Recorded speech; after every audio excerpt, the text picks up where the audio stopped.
took $6 million and spent it to suppress your vote. Nobody would spend $6 million to take something from you that wasn't important. And we are going to make our way to the polls, and we're going to bust them open. We come here to sing our song by speaking truth to power. We started coming here 11 years ago, and we've been coming here ever since because some powers are seeking to build cages around us. They are building cages around our educational systems that we will resist. Cages around our healthcare systems that we will resist.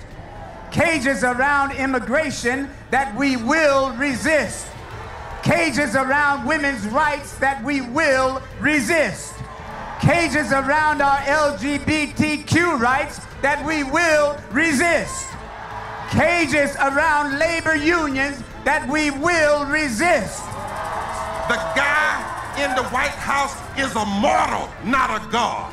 The members of the General Assembly are mortals and not God. The members of the Congress, they are mortals, not God.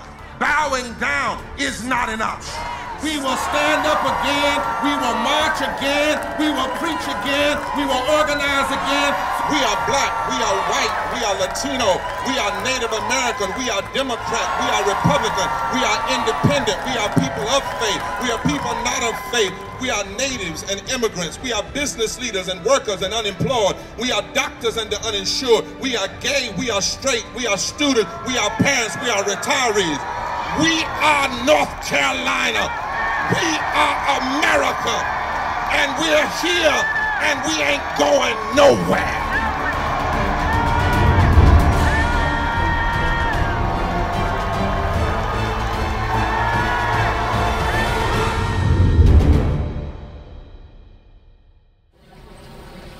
Forward together.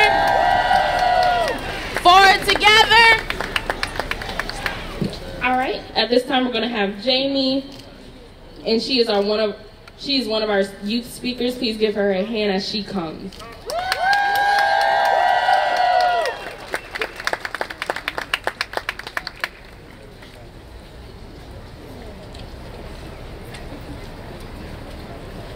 Good morning, everyone. My name is Jamie Devon Reyes, and I am a DACA recipient. I've been living in Durham, North Carolina for 16 years already. My parents and I migrated from Honduras with nothing in our pockets. We did it for me, for my future. They wanted me to have a better lifestyle, to be someone in life. My mother works in a factory while my father works in construction. They work these hard jobs so that my brother and I can have a roof over our heads and food on the tables. Both of my parents have sacrificed so much for me so that my brother and I can break the chains of injustice and poverty. I am currently a senior in high school. I am proud and amazed I will be the first in my family to even graduate high school. Getting accepted into college was the easy part.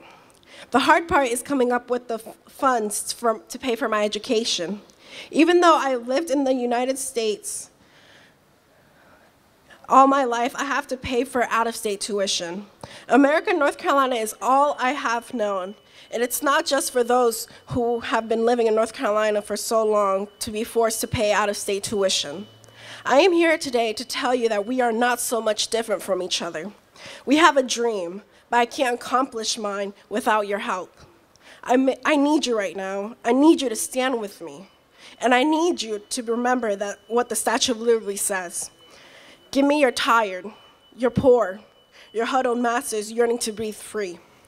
The wretched refuse of your teeming shores. Send these, the homeless, tempest-tossed to me. I lift my lamp beside the golden door. They seek for peace, seek for acceptance, and a life without oppression.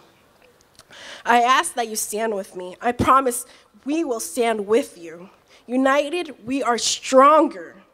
If we want to see change in our community, most of all the immigration and Latino community, we need to go out and vote. Every count votes, believe it or not. A vote can make a difference, so please go out and vote.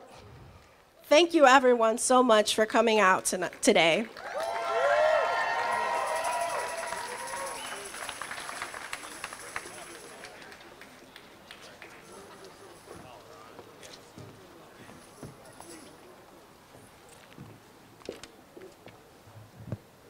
Good morning. My name is Ajamu Dillahunt. I'm a junior political science and history double major at North Carolina Central University. There we go, amplified. I'm here today to talk about the deep political crisis that we're in, a crisis that requires mass revolutionary action. We are under a president who is strengthening the long-time war on Black America. We are under a General Assembly who draw lines that prevent Black political power through packing and cracking. We are under a Board of Governors who continually cut civic engagement and social justice programs from our public universities. We are under a Board of Governors that underfund historically Black colleges and universities. We are under a Board of Governors that operates on a profit-oriented education instead of a people-oriented education. Therefore, this forces us to take our resistance to the ballot box, but it also forces us to take our resistance and build organizations to hold these people accountable. It also forces us to take our resistance to our colleges and universities. It forces us to take our resistance to the streets. As previous generations of students have done, we need to really examine the need for revolutionary change in our society. I call on students, professors, to challenge your chancellors, administrations, and the Board of Governors. In the words of Dr. King, freedom is never voluntarily given by the oppressor. It must be demanded by the oppressed. Forward together. Thank you.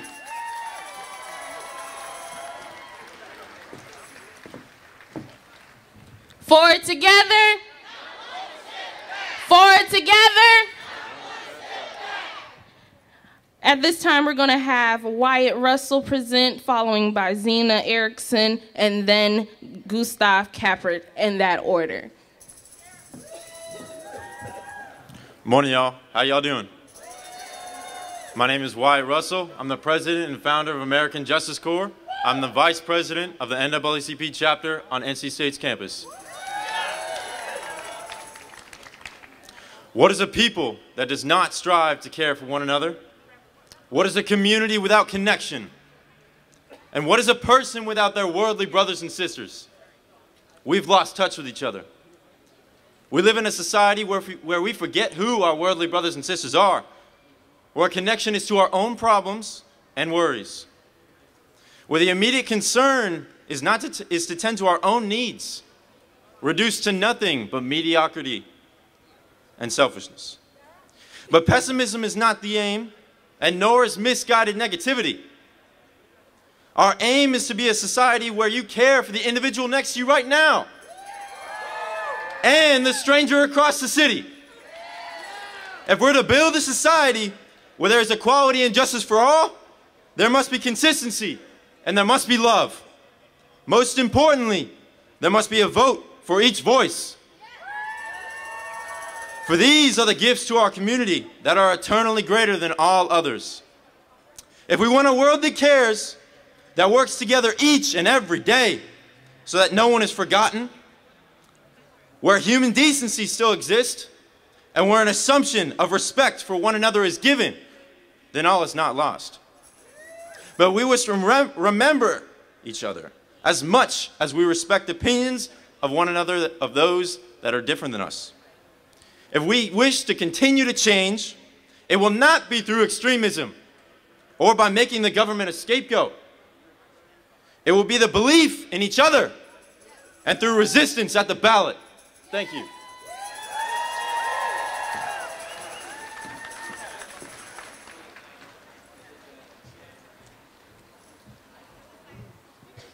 Good morning, everyone. My name is Zena Erickson, and I'm a student from Wake Tech Community College. I'm here today because I see blatant systematic injustice. For the future of this state and our nation, we must realize all issues are important and interconnected. It's time we stand up. It's time we aren't complacent to injustice. It's time we hold ourselves accountable. We can no longer be a bystander to regressive, discriminatory, and divisive policies. We must protect the interests of our communities. Congress won't. We must embrace the idea of selfless acts. We should not only stand up for our own communities, but communities that are a little different too. Furthermore, when education is under attack, everyone, young and old, should mobilize. When immigrants are under attack, all of us should mobilize. When we see an innocent man that has spent more than half his life incarcerated, we must all mobilize. We have a duty and a responsibility to stand up for anyone we see being marginalized. We should march and we should stay civically involved all year. But most importantly, we should get out the vote. Our democracy can and will be improved by higher voter participation. So talk to your neighbors, friends, colleagues. We can hold each other accountable, because we the people collectively must stand up for our rights in the ballot box every year, not just in presidential years. We can vote for change and we can win. Collectively, we cannot be ignored, so stand up, fight back.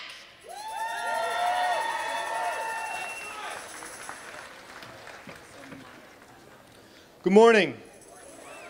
My name is Gustav Kappert, and I'm a physician assistant student at Duke University.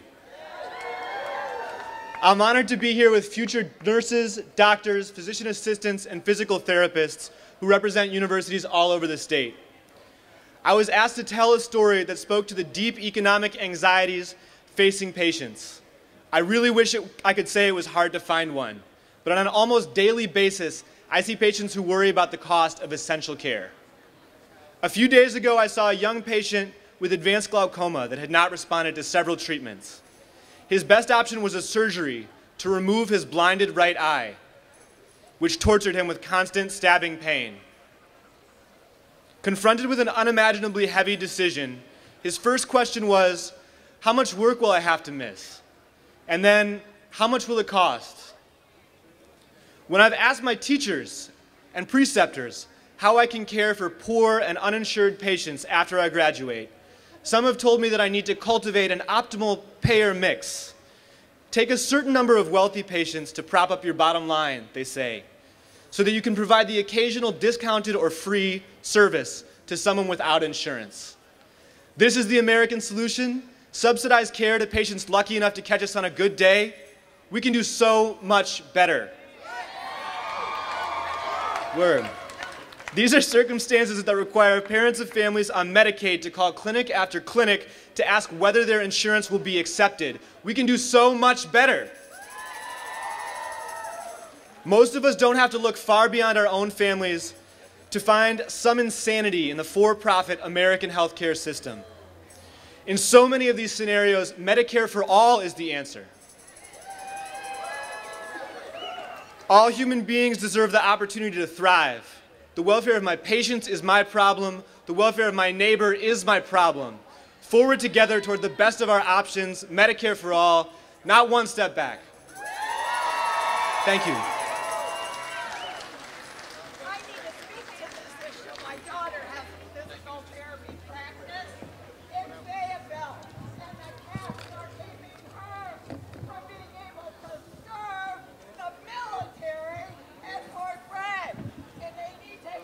Forward together.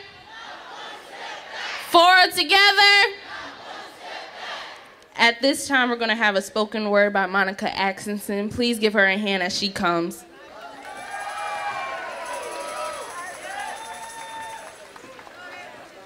Hey, in the house, what's going on, everybody? I'm bringing message all the way from Jackson, Mississippi, in support of workers, in support of my community, but particularly workers who have been fighting to organize, to have the right to organize a union in their plant at a Nissan Canton, Mississippi factory. And so this poem that I wrote is a dedication to a worker who lost his life, Derek Whiting, who died on the floor in that workplace and laid for 20 minutes where workers were told not to assist or they would lose their jobs. And he passed away there. So this is to pay homage to him as well as all of the workers who have died to capitalism. Revolution gonna have to be unionized, but don't have to be televised, because it's coming to you live and live in color. And no commercials will air, so stay tuned if you're alive. Yeah. See, my brown skin's been called sin since back when the complexities of our complexions matched with the sun. Days when we were labeled by our nation's tribe, but they called us black to hold us back from the truth of our spiritual light, but the righteous know who we are. Protesting for justice on street corners, while corners contact mothers to confirm that really was your baby face down in the street. Children of Judah become familiar with your worth when the world reduces you to -3/5. In a time when corporations speak louder than their actions, are you ready to live like gods? Then move towards action. For our lives more than matter. That's why we're fed daily manna, and our pigmentation is a combination of God's hand mixed with the earth and the sun. They commonly ask why we walk slow, for we are the inherited military that was never told to run. So ask yourself, are you ready for the war? But not the one of the flesh, though.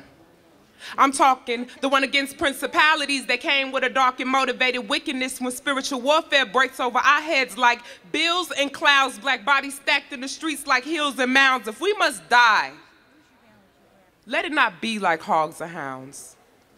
For our beings are essential. Beauty that came from a holy lamb, so when light attracts light, see, we be a holy man, waging war on behalf of Trayvon, Mike Brown, Jonathan Sanders, and Derek Whiten. All unarmed but equally black. See, these are lives that we can never get back. And if Poe is the new black, then this be our new initiative. Got this mic in my hand, but tell me, are you really listening? Gotta self-educate the transition, our position, and they flying, they hate. Look at the state of our conditioning. Breaking these chains gonna take a whole lot of discipline. Oppression so inhumane, don't let a check change your brain. Throw you a bonus today, then take that bonus away. You say don't call you a slave because of the money you make, but you will never know freedom until you have a say. And another worker died today. His body laid for at least 20 minutes, and I don't know about you, but to me, that's a really long time to stand around and watch somebody die. No one spoke, no one helped. We were told to just keep working, and we probably could have saved them if we wasn't busy slaving. But this is the American way. Lifestyles of the hopeless, misquoted, demoted, and underpaid, so you tell your truth and make them upset. Corporations withhold benefits, put their foot on our checks and pull tight like noose around neck. They say this is the best I'll ever get paid. Oh yes, it's the American way. Barely having any weekend. When workers speak up, we try and frame and police them on some check-to-check collecting debt when the car that you made, you're leasing. Now tell me, how does that reason? And out of 45 facilities, the only ones not unionized are those in the South, Mississippi, and Tennessee. Tell me, what do they really think about you? Do they value the labor that will leave your body broken? I guess Mississippi workers don't deserve a piece of that innovation that excites. Seems more like a plantation, because that same fear and intimidation they incite when we don't freely choose our conditions, we find ourselves taking anything from our employers. Seek the other side of their truth. I implore you to vote yes to anything guaranteed to change your life. You got nothing to lose but chains, and it just might save your life. Overcoming black against white, workers unite. Do we really need another Derek Whiting? So every ghetto, every hood, every street corner, every teacher, every preacher better be on one accord, revelation, because the heat on. Free the people, free the land, freedom, keep on. Got people looking for the remedy. Just read them scriptures and clearly see. Righteous ones work for the Lord. Ain't no power in the enemy. Even through they prejudice, we be looking for that exodus. Hands up, know what rests in us. We be reaching for his excellence. Why you think they oppressing us, but the Most High keep on blessing us? We special, bruh. Ain't nothing by accident. Your knowledge keep on stacking up. People out here so blasphemous, but ain't God's people had enough? Of workers of iniquity, his word they will proclaim. But when he says, depart from me, because I don't know your name, when you cannot beg or plead, will his glory look the same? Many call, but few are chosen. Now let that marinate your brain. Can only hope that we are saved. Make sure you analyze your ways. Only reach that kingdom freedom if your garment has no stain. Don't let your pleasure bring you pain. We freedom fight until the end, waging war on the road to Exodus, and we are here and we are his. Thank you. Let's give it up for Monica Atkinson. Didn't she do a wonderful job? At this time, we're going to have the Raging Grannies come at this time. Let's give them a hand as they come.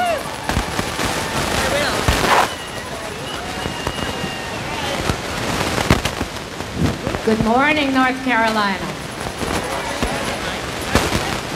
Here we are again, and we're mindful that more than 50 years ago, Reverend Dr. Martin Luther King Jr. reminded us of the triple evils of racism and materialism, although he did say capitalism. And the third one, never to be forgotten, militarism. I want you especially to keep in mind as we sing today that our current wars, 8 of them across our globe, are targeting the poor, people of color, people who have no voice, and killing them in our name and with our tax dollars so that some can profit from the spoils of war. I was dismayed to see that our HKonJ peace platform is not on the flyer that was circulated, I'm told. So I just wanted to make sure that that omission was clear to all of you, that it was unintentional, and that as HKonJ partners and as we partner with Veterans for Peace and Witness for Peace and the Women's International League for Peace and Freedom and all our other peace partners, that you are not forgotten and that your work is so very vital to changing the culture of our nation. We sing for you, we sing for all of us today.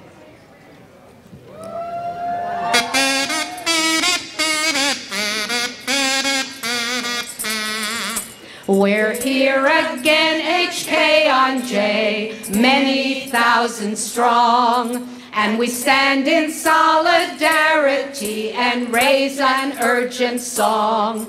We have come together, black and white, yellow, red, and brown, to say that we're not gonna let the fascists beat us down. People power, together we will stand and reclaim our rights with all our might across this troubled land.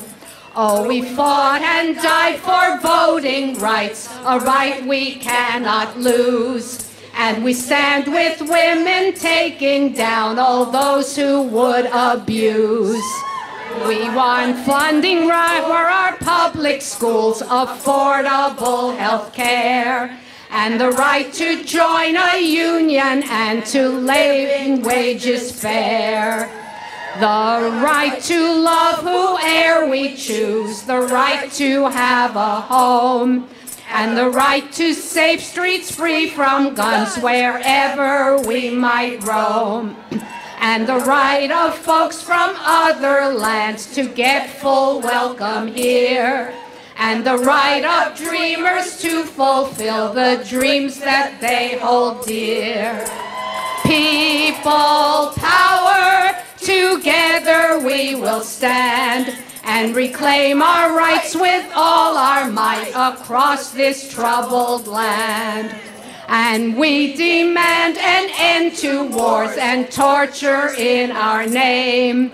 And our social safety nets we will fight fiercely to retain. No more drilling, no more pipelines. Let's go fossil free today. And let's empty all those prisons and throw all the keys away.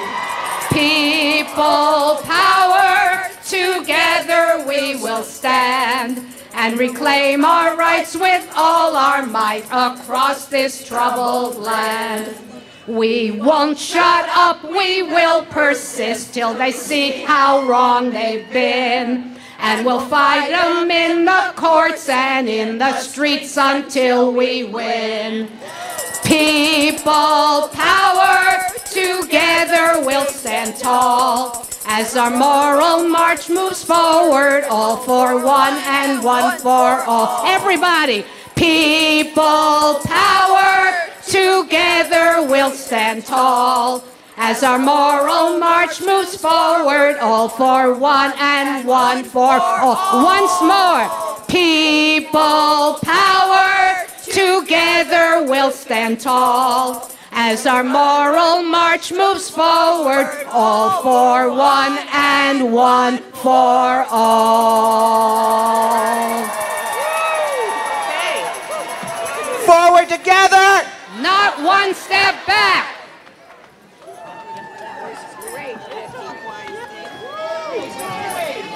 This is not the time. I'm working on it.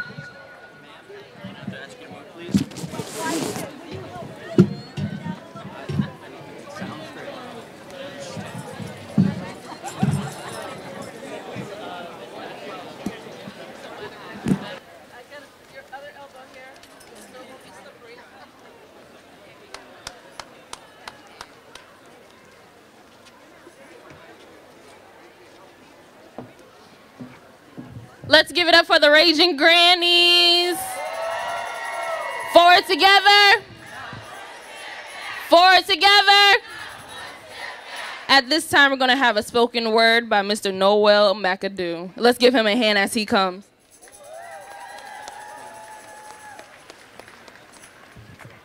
Hello, my name is Noel McAdoo. I'm a senior I'm from Little Rock, Arkansas. I'm a senior at the historic Little Rock Central High, and I'm finna do a poem. If you could all clap like this, or yell, can I hear a woo? All of that is acceptable as you express any joy that you feel or any emotions that you feel while I deliver this piece. And so here I go. I woke up one morning, my heart heavy, I don't trust like I used to. That's deadly. I became more realistic. I gave up on optimism. Cops to blacks are ops to hit them. The blocks are prisons. They got us looking through prisms. We're blind to the system. Hidden to the way that we should be living. There's a lot of ignorance. No wonder why they ain't fearing us. They think we're illiterates. They're fighting us like militants. They still got us in chains. We can't seem to snatch the one that's on our brains. It continues to remain. I got a question. Is half freedom really better than none? It's like we're finally getting a plate, but the food's undone. We're being told that we're family, but being treated like a stepson? Content with the progress, they say we gained a ton, but I don't celebrate victories that haven't come. This war is far from one. Look, let me tell you why I think this way. Back to the other day, I noticed they got us brainwashed. They got us working chain jobs like cooks and the janitors. Not many of us scholars and professors. The rich white man playing chess and we stuck on playing checkers. They got us in check just when we thought they was gonna have to king us later. And even when we get a king, they gun them down. And then when we make a stride, they make sure it don't happen again. Obama gets in the house, but why you think they made Trump win? It's backlash and backhanded compliments. It's backhanded compliments. Even success has consequence. We integrate schools for learning. Whites leave and give us the financial burden even though they still in charge. So by and large, it loses funding. Fundamental resources become less abundant until we have close to nothing. That's one example. This whole system is corrupt. I can only take so many punches to the gut until my core erupts. I'm so full of distrust. Interpersonal warfare got my heart feeling crushed, making it harder for me to love. I get thoughts that make peace tough. All I want is my people up. All I want is my people up, no matter what it takes. Change is slow, that's unacceptable. We need to speed up the pace. Free out my people, this getting too heavy. I can no longer bear the weight. Lord, take it away. Thank you. Let's give it up for Noel McAdoo. Oh, you can do better than that. The fact that a young person can get up here and express to you how he feels, you can do better than that. Come on, let's give him some love.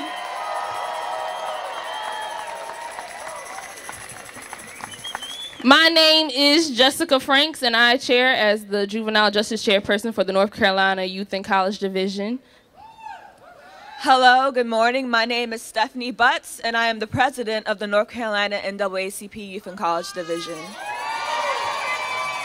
And we are here to welcome you once again to our Moral March, our HKonJ. So please, please, please, we have a few announcements for you. And it is thus those who may need to catch the tram right for the other rally, please meet on my right side, on your left. Please meet right here on the right side of the stage so that you may catch the tram at 9:15. It's 9:22, I'm sorry. If you need to register to vote, we have volunteers walking around. This is a very important, please, please, please register to vote if you are not registered. We have a new text to give. Let's give it a hand. That's so exciting. We have new projects, so we should support. Please text HKonJ, HKonJ to the number of 243725. Again, that is 243725. And all of those that are on social medias, we have some of these wonderful signs that show our two hashtags. We have the hashtag Moral March 2018 and hashtag Moral Resistance. So please use our two hashtags. For all of our Snapchatters in the house, please raise your hand. Any Snapchatters?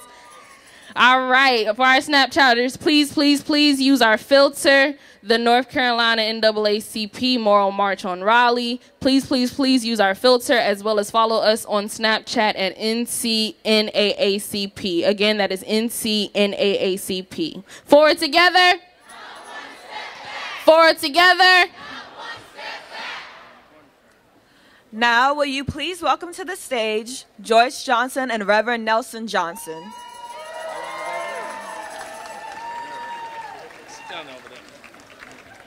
Good morning on this beautiful, beautiful 12th Moral March on Raleigh Day. I am Joyce Hobson Johnson, joined by my husband of almost 49 years, the Reverend Nelson Johnson, from the beloved Community Center of Greensboro, North Carolina, and the National Council of Elders. Throughout the ages, the elders have told the stories, shared the vision, prayed the prayers, and walked side by side with youth toward justice. So we come today in that same age-old tradition, and we say, forward together, not one step back. Nelson, go ahead. Youth, elder, elder, youth, youth, elder, elder, youth, youth, elder, elder, youth, youth, elder, elder, youth, youth, elder, elder, youth, youth, elder, elder, youth. Beloved, in this season where the highest office in the land is dedicated to dividing people in any way that it can, we come together today to demonstrate another view, and that is how all of God's children learn to walk together, talk together, pray together, work together, and bend the moral arc of this nation together toward justice and righteousness. Youth, elder, elder, youth, youth, elder, elder, youth. Pause for a moment. We shall light the flame and join them together and proceed from there.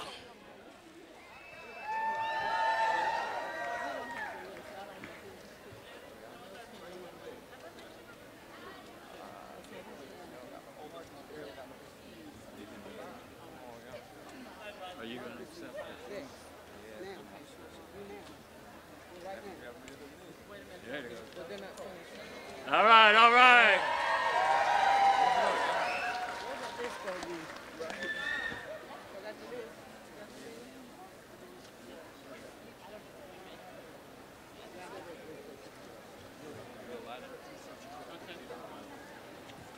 Don't lean it too much.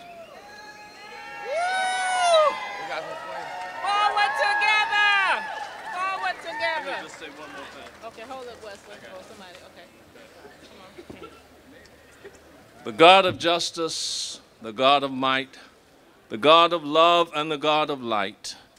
We come today inviting and invoking your presence. We stand in a misty, rainy day as our nation plunged deeper and deeper into the abyss, the deep well of evil. But we come as witnessing to the God of justice and the God of light, and we believe that as we walk together, talk together, work together, that we will actually turn this nation around and turn the state around. Believe it with me today, believe it now, and let's never, never, never turn back. Walk together, forward together, forward together. To God be the praise.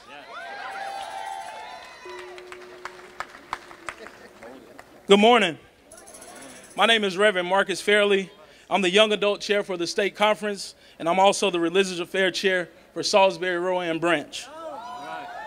I stand before you today as a member of the many millennials here today that understand that the most precious power that we have is our right to vote.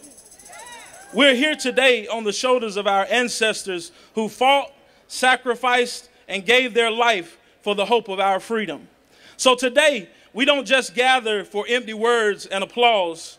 We don't just gather because we want publicity or fame, but we gather because we need to remind you that we need you to stand up. Not only do we need you to stand up, but we need you to vote. Not only do we need you to hold your elected officials accountable, but we need you to vote. Not only do we need you to continue to stand with this moral resistance movement, but we need you to vote. Why? Because when we vote, we win. So now is not the time to stand down. Now is not the time in one of the greatest orders of our time. Now is not the time to shrink back. But now is the time to rise up. Now is the time to let your voice be heard. Now is the time to rock the vote. So say it loud with me. We will rock the vote. We will rock the vote. We will rock the vote. Every election, we will rock the vote. Every primary, we will rock the vote. We will rock the vote. Yes, sir. That's all right. You're up next. All right, go ahead.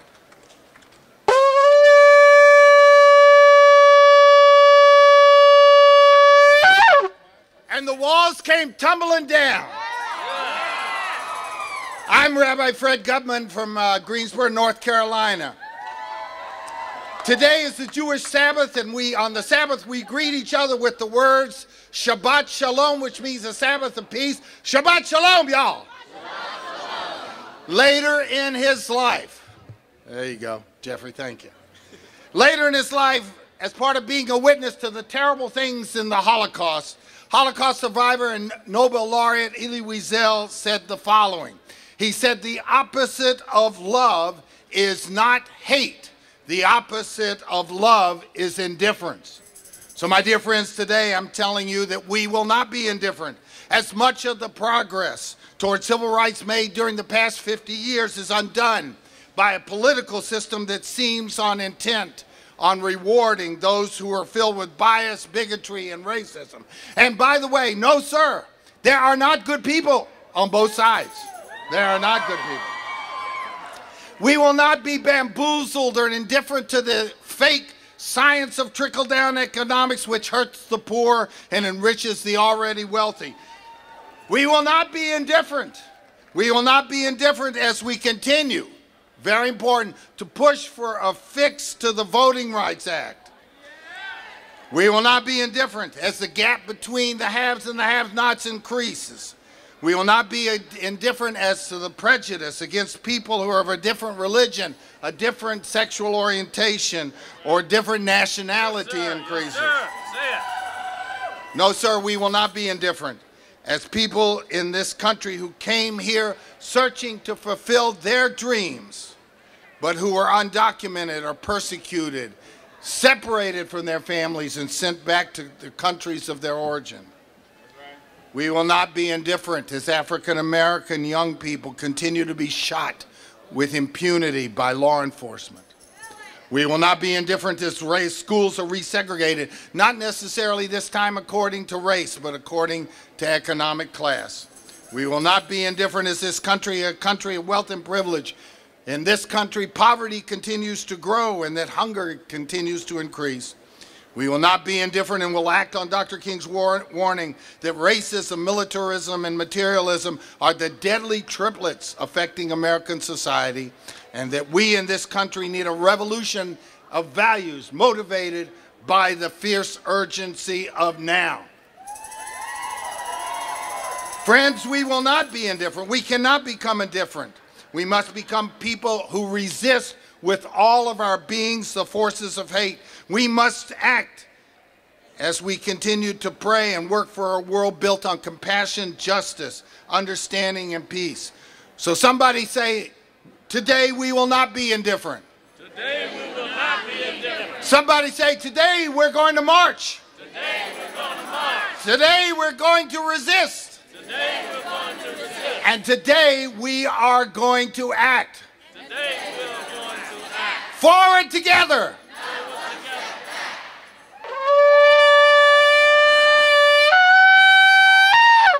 The walls of hate will fall down, and it's going to be sooner than later.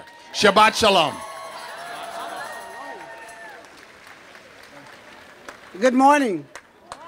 I am Kim Reeves, an associate minister at Berean Baptist Church here in Raleigh, North Carolina. A citizen of these yet to be United States of America. Matthew 25 and 44 begs the question, when did you see me? Could it be you don't have eyes so you can't see me? Could it be that you don't really want to see me? Because if you do, that might mean you must do something about me, or that you must help me, or take care of me.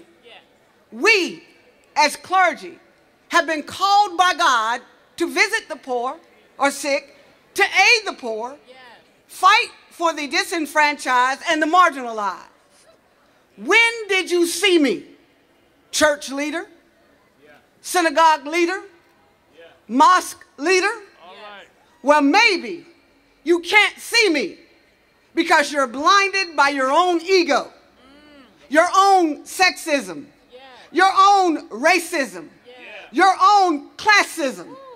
I want to urgently remind my clergy friends and all assembled to take a step back and to decide how you will continue to engage to alleviate the suffering of the poor or the unjust treatment of those who have slipped into error or those who have been wrongly accused. We acknowledge that there are many among us that need our help, and that is why we are here today in numbers. Let us all be reminded that the houses of worship are a great place to do a moral checkup.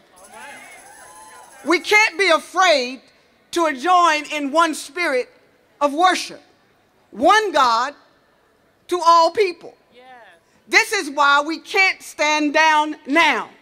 Forward together. Forward together. Forward together. Bless you.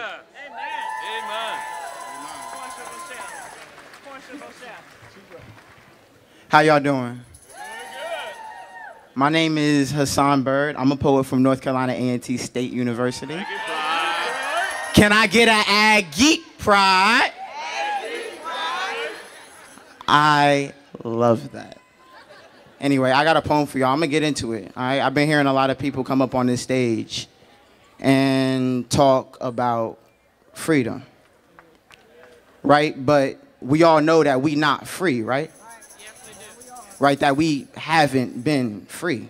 Like, we weren't free in 1863 when Abe Lincoln emancipated Southern slaves, not to save them, but to break a confederacy built on black backs, empowered by black blood, A heritage of hate kept alive on belt buckles and truck bumpers and state capitol flagpoles by class holes drowning in their own ignorance. Like, we weren't free in 1865 when the 13th Amendment outlawed slavery, except in prisons. And more than 200 companies use this slave labor. They don't send jobs overseas anymore. They send them to prison houses that look like NFL rosters because they're over 65% colored except for the guards. Like, they could end unemployment in this country if America wasn't busy being built on the backs of slaves. Like, we weren't free in 1937.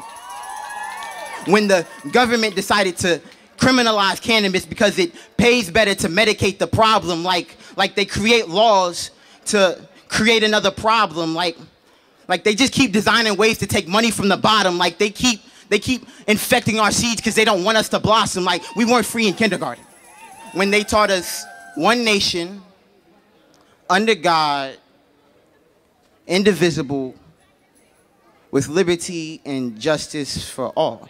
Like, the Pledge of Allegiance was written in 1892. Back when they still pick niggas to lynch at picnics, like, every day, our children recite a pledge written when we had neither liberty nor justice, and we still don't have liberty. We traded that in for a paycheck to pay bills. We had a choice, either chase dreams or eat meals, and it's a cold world. So we keep that dollar and trade the dream for lights, please, before we wake up in the morning to give crooked smiles to rich niggas for more money. And even then, the neighbors still think we selling dopes, but it's not our fault we had no role models. Like, we can't be free when our women don't control their bodies. Like, if you control our women, you control our world. Beyonce was almost right. For-profit prisons build beds for our boys before birth. They don't want you aborting your babies. That's killing government property. Like, we can't be free from this culture of hate and oppression until we begin to come together. Until we realize that there is only black people. That light skin and dark skin both bleed red and have a white target on our backs. Like, we can't be free until we begin to lift each other up. Until we stop killing each other and start killing these job interviews. Until we stop buying crack and start buying land. Until we stop robbing corner stores and start owning them. Like, we can't be free from this culture of hate and oppression until we begin to love each other. All right. As sisters and brothers. Only then will we be free. Thank you. All right. Good morning. I'm Reverend Dr. Portia Rochelle, president of the Raleigh Apex NAACP. Any NAACP members in the house? Woo! I'm going to address voting rights. Here we are again, fighting for our voting rights. We're just tired of the legislature wasting taxpayers' dollars, which suppress our voting rights. We've won several victories. They use racially gerrymandered voting maps to keep minorities voters from exercising their political power. They passed the racially targeted voter suppression law to make it harder for poor, elderly, college students, and rural voters to vote at all. Those discriminatory laws were struck down by the courts. So the legislature decided to play payback and started attacking the courts. I like the statement that Progress NC Action wrote last week that says now they're trying to bleach the bench. Bleach the bench by gerrymandering judicial districts and double bunking black judges to stop the courts from overturning their unconstitutional agenda. All right. Yes. So we're here today to say we shall not and we will not be ignored. Leave our courts alone. Leave our courts alone. You want to play payback? You better look out, because we're going to meet you at the polls. We're going to increase voter education, candidates forums, community meetings, town halls. We will rally informed people to the polls. It's different to register people, but you've got to teach people about the issues so that they will vote right when they get to the polls. We're going to expose the North Carolina legislature. Yeah. We're going to expose their hidden figures, their hidden agenda. We need laws passed to protect each and every one of us instead of a select few. Yes, we have a challenge on our hands, but the NAACP has never run from a fight. Say it, say it. On February 6th, the U.S. Supreme Court blocked the implementation of new legislative maps in Mecklenburg and Wake counties. Now several North Carolina House districts look like a Frisbee game. They're up in the air again. We don't know what our districts will look like, but we do know what democracy looks like. Join us as we fight for nonpartisan redistricting reform. Join us as we take resistance to the ballot box. If you're concerned about justice and humanity, meet us at the ballot box. Since the legislature has failed to realize that the promises of freedom and justice have not been met, meet us at the ballot box. Meet us at the ballot box. Together, we can do better. Dr. Martin Luther King stated that we must use time creatively in the knowledge that the time is always ripe to do right. It's time, North Carolina. It's time. It's time to do right. God bless you. Amen. Yeah. Give him another. Yes. Thank you. Good morning, family. No, I said good morning, family. I can't tell you how my heart feels right now, seeing as many of you as I'm seeing despite this inclement weather. All right. You are here and you are proving that you are committed to this movement and this third Reconstruction. Give yourselves a round of applause.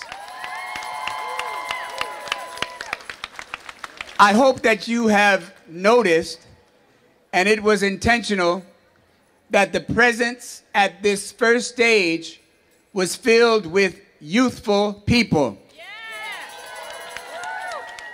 We in the North Carolina NAACP are supporting the youth and young adult engagement and certainly doing our yeoman's best to include our young people in everything that we do. Some say that they are the hope for tomorrow, but I say they are our hope and promise for today. We are getting ready to march, y'all, for the 12th annual Moral March in Raleigh. This People's Assembly Coalition has been growing by leaps and bounds over the course of these 12 years, and certainly we owe a debt of gratitude to my predecessor, the Reverend Dr. now Bishop William J. Barber II, who you will hear from at the second stage. But right now, we're going to prepare ourselves to march. And I would like for the youth to be in the front of the march, behind the youth elder signs. They will be followed by those who are going to be speaking at the second stage. Please be as close to the front of the march as you can possibly be. Followed by the presidents, or first of all, the vice presidents of the state conference, the presidents of the branches, all of the members of the North Carolina NAACP, and all of our coalition partners. Let us march and let us be of a mind to embody the theme that we are presenting at this 12th annual Moral March.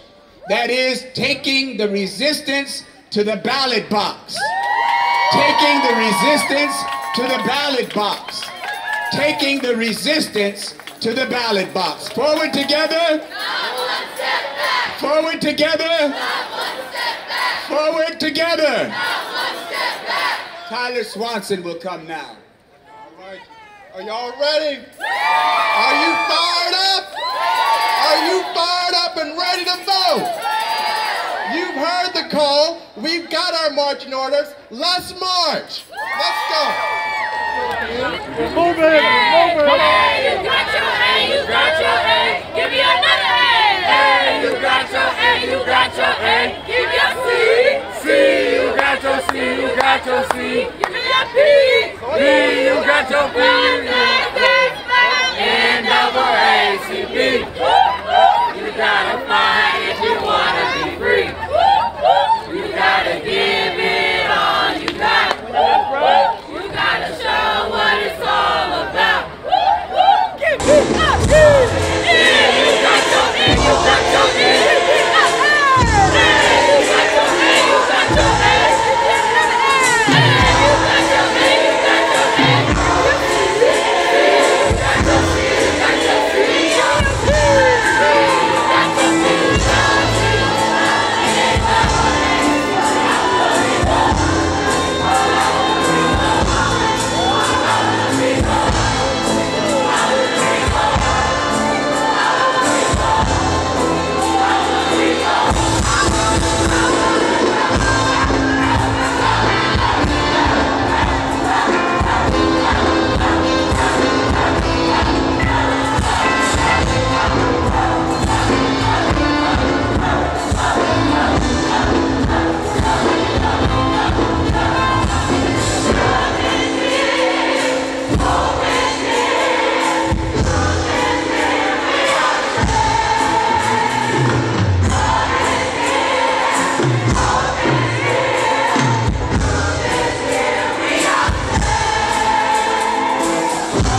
And while we may grow weary at times, we will keep fighting the good fight.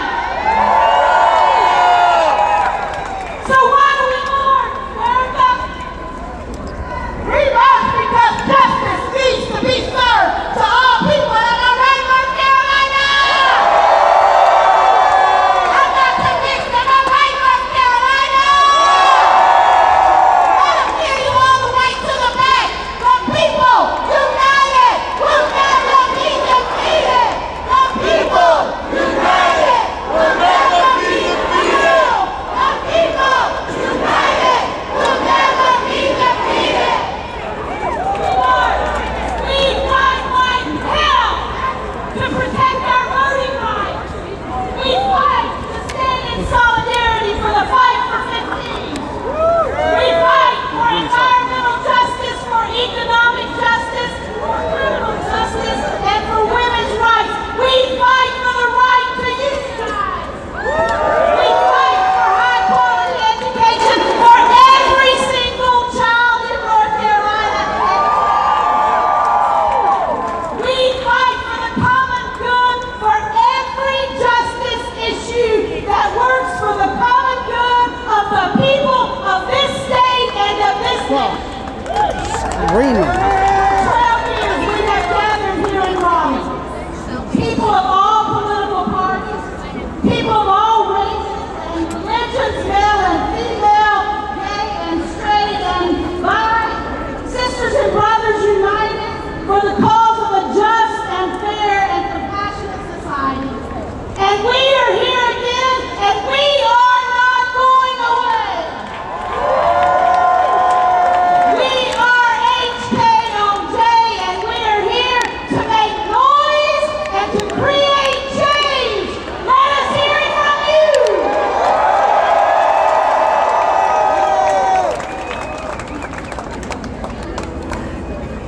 I am the Reverend Nancy Petty, and this is the Reverend Erica Williams. God bless you, North Carolina. We are your MCs for the day, and we are going to welcome now some speakers who represent the various districts of the NAACP, and we will begin with Keith Rivers. So put your hands together for Keith.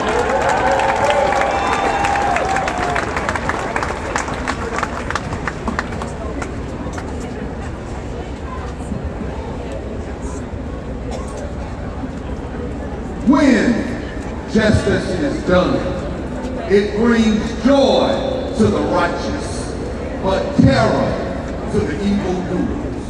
Proverbs 21:15. Good morning. I am Keith Rivers, 3rd Vice President of the mighty North Carolina NAACP. And I bring you greetings in the name of justice, love, and moral righteousness. For 261 years, blacks endured the unjust ways of slavery in this country. 1619 to 1865. For 99 years, blacks were forced to live through segregation. 1865 to 1964. From 1964 until the present, blacks have lived in America with no legal restrictions. That, my brothers and sisters, is only 53 years. There are forces at work in this country that want to take us back to the era of Jim Crow. There are forces such as right-wing extremists that no longer want to see African Americans and people of color progress. They want to suppress us and restrain our growth as a culture, as a people, and as a nation. If there has ever been a time to say no, that time is now. Justice always says no when threatened with injustice. So just say no to racial gerrymandering, Just say no to voter discrimination. Just say no to the inequality. Signs down.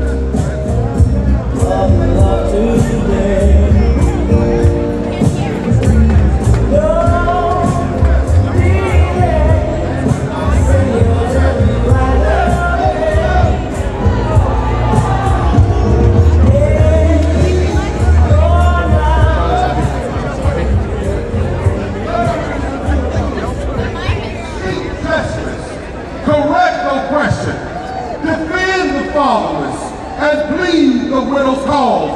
Forward forever and just say no.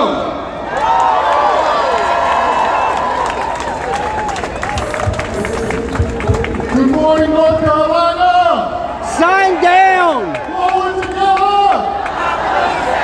Forward together.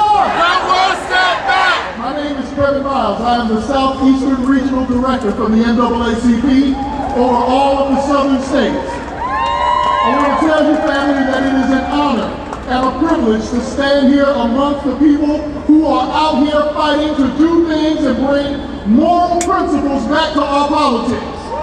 Especially in a time when the highest office in our land seems dedicated to moral vandalism and relativism. But there is a standard, family. If you look at the scriptures in the book of Matthew, it talks about when the Lord will separate the sheep from the goats and say to those who were the workers of iniquity that when I was hungry, ye fed me not. When I was naked, ye provided me no clothing. When I was out of doors, you provided me no shelter. And when I was naked and in jail, you did not visit me. And they will ask the Lord, when did you come that we did not these things unto you? And the Lord replied, insomuch as you have done this unto the least of these, thou hast done so unto me. So family, it is good to be amongst those who understand the need and the imperative to reach out for the least of these, to stand with those who are homeless, to stand with those who are poor, to stand with those who are just trying to live their lives to their God-given potential. And it's not hard. When you see somebody who can help, you help them. When you see somebody who's in love, you support them. When you see somebody who has a need, you meet it. And despite the fact that our enemies and our opponents may have amassed an incredible amount of political power, I will remind you of one thing. In any and all circumstances, God plus one is a majority. So, ladies and gentlemen, dear family, we have already won. All we got to do right now is just walk it out. So love you, North Carolina. Forward together. Forward together!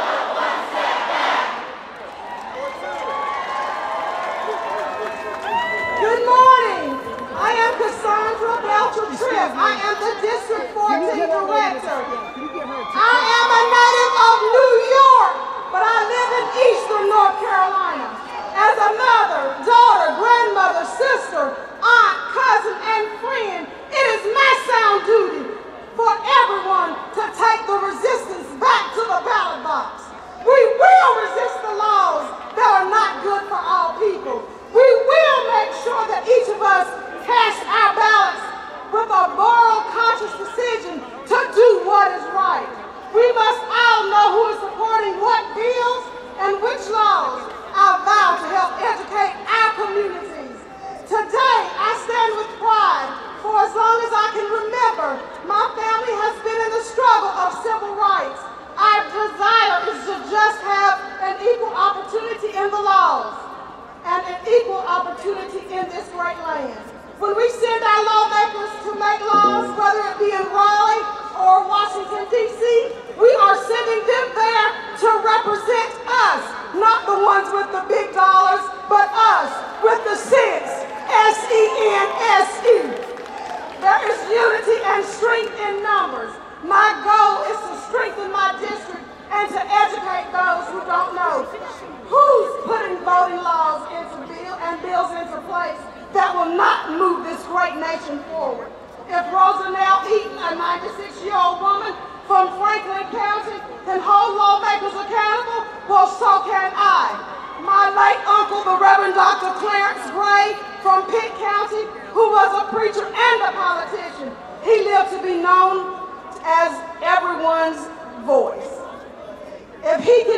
Well, so can I. He fought way back then when times were different, yet still the same. But I can remember he always said, just make sure you're doing what's right. We stand in solidarity. On the count of 3, let's say, taking the resistance to the ballot box. 1, 2, 3. Taking the resistance to the ballot box.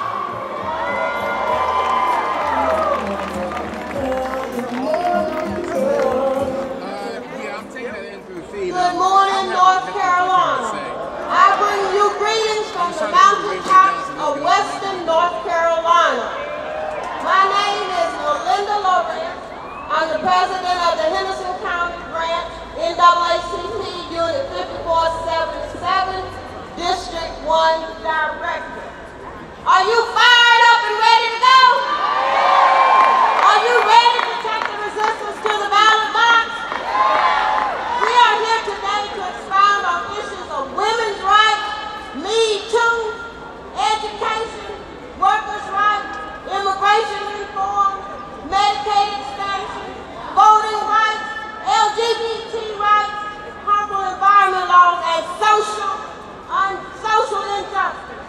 No longer can we stand by idle and let this regressive legislature deny us of our rights as North Carolinians. Today we must say to them, enough is enough. Let's not sit on our thumbs during the midterm election. We need everyone here today to stand with the North Carolina NAACP and fight for equality. As Gandhi would say, be the change you wish to see in the world. And don't forget Dr. Martin Luther King Jr.'s quote, injustice anywhere is a threat to justice everywhere. So I say to you, action speaks louder than words. God bless you, North Carolina. Okay, HKonJ, I'm not sure y'all are awake yet. Are you awake? Let me hear you then. Raise your signs high. If you got a sign, raise it high. We're going to have a little music here, and I want everybody moving to the music. Here we go. Let's go, Tyler. Give us some music. Oh, that's slow dancing, man. We need some movement. Let me see you move.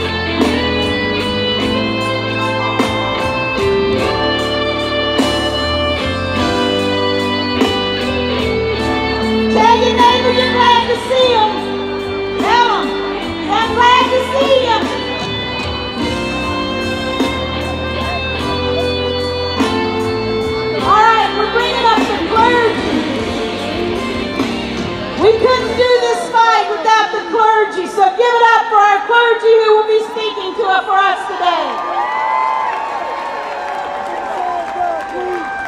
Friends, it is great to be here together today. I'm Julie Peoples. I'm the pastor of Congregational United Church of Christ in Greensboro. And I have one question for you. What are you doing tomorrow? I can tell you what Oscar, Eliseo, Samuel, Juana, and Jose are doing. They are the 5 people currently in sanctuary in North Carolina. They have given up their daily lives to fight for their freedom and dignity, a fight no one should have to fight. Their families are making huge sacrifices and taking great risks to stay together. Along with those in sanctuary across the country, they are the true leaders of the sanctuary movement. They are showing us every day what resistance to the criminalization of black and brown bodies looks like. They are calling us back to the core of our faith, our truest values, our shared calling as children of the Holy One. That's what they are doing today and tomorrow and the next day. So what will you and I do tomorrow and the next day to stop this humanitarian crisis? Let me make a few suggestions. If you are a member of a faith community, talk to your faith leader. Ask them, how will we become a part of the sanctuary movement? There are many ways to get involved. If you are a faith leader, take the risk. Become a sanctuary congregation. Support someone in sanctuary. We have more people in sanctuary in North Carolina than anywhere across the country. And there are a half dozen more congregations about to come on board, and you need to be a part of this great movement. We need all hands on deck.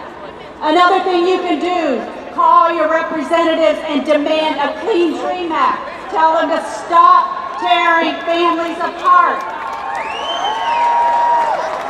What you must not do is business as usual or assume it's someone else's problem. Promise me here and now you will not do that. Lives are at risk. The soul of our nation is at risk. To our immigrant neighbors, we see you, we love you, we will stand with you.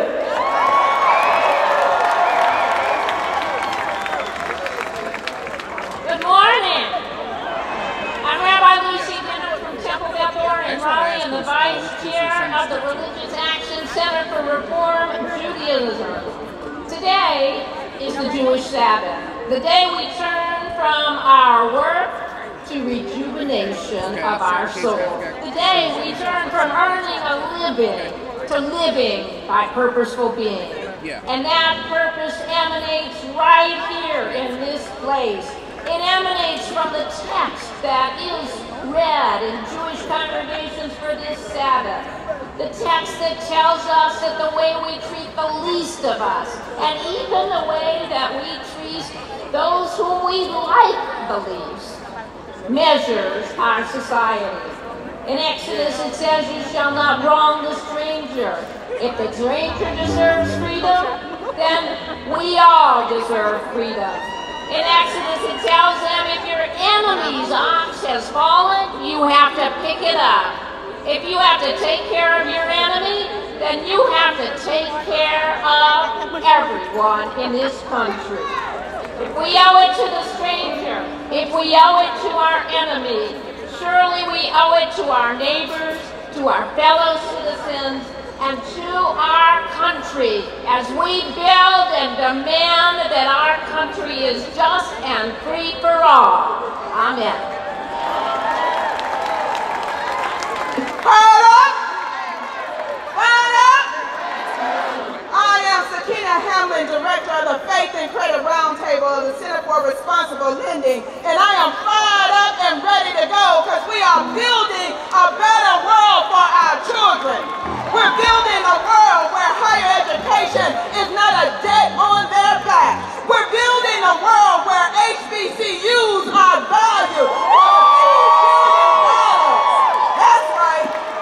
Big bells, the $2 billion that they have as an economic impact on this North Carolina society. We're fired up and ready to go because as we have divested in higher education, we have pulled this burden on our children.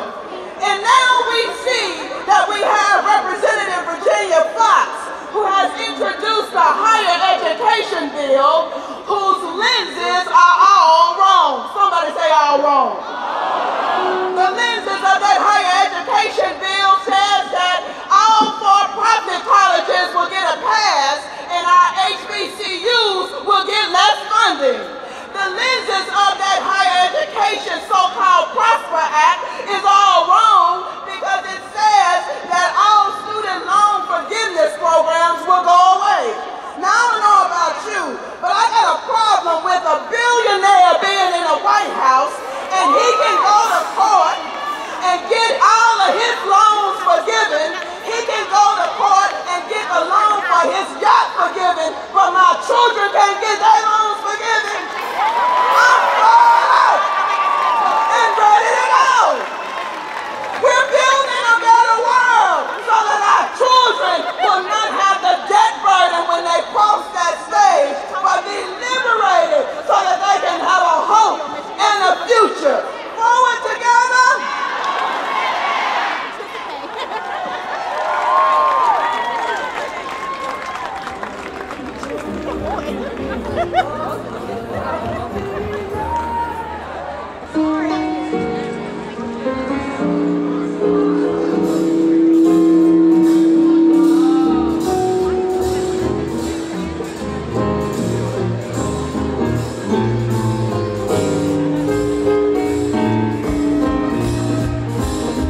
2 cars back here. Would you please come and move the cars? They are blocking the entrance.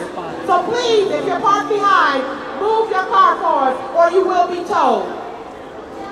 We don't want nobody towed today, so if it's you, let's go. All right, everyone, if you would, go to the NAACPNC.org webpage and click on the Moral March app and download it. Can y'all do that for me? Where are all my people with my phone? Let me see them. Let me see them. I want you to pull it out right now. Go to NAACPNC.org and download the Moral March app. All right, y'all, we're going to move forward with the program. Now coming to the stage, we have our family from the healthcare area. We have Jonathan Jamez, Jane X. Jackson, and B.T. Parker. They will come at this time. Sorry. Good morning. I'm Jonathan Jimenez, and I'm a family physician, and I'd like to tell you a bit about why I'm here today. When I was 7 years old, my family moved to Central Florida, and our new neighbors let us know we were ruining the neighborhood. They'd scowl at us from across the lawn, and we weren't allowed to play with their children. We were anchor babies to them. I was confused and angry, so at 7, I took a thick Sharpie marker and wrote on the bright white siding of their home, "You are a hateful family." Now that wasn't right, and don't try that at home, kids, but it was a way that I could find to resist. And I think it's a quality that I share with all of you today. We simply cannot stay silent in the face of injustice.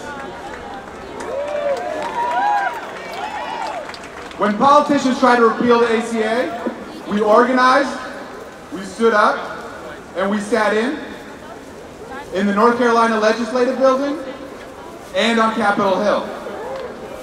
And now, 20 million Americans still have health insurance because of us. And now all of you are here on a rainy, cold Saturday because you simply cannot stay silent in the face of injustice. Not when my patient, for years, was trapped in a North Carolina home, trapped with 60 pounds of fluid on her body, her legs weeping, because she was afraid of the medical bills that might bankrupt her family. So I see before me a people who are hungry and thirsty for justice. Raise your hand if you will organize, stand up, sit in, and vote to quench that thirst. Forward together.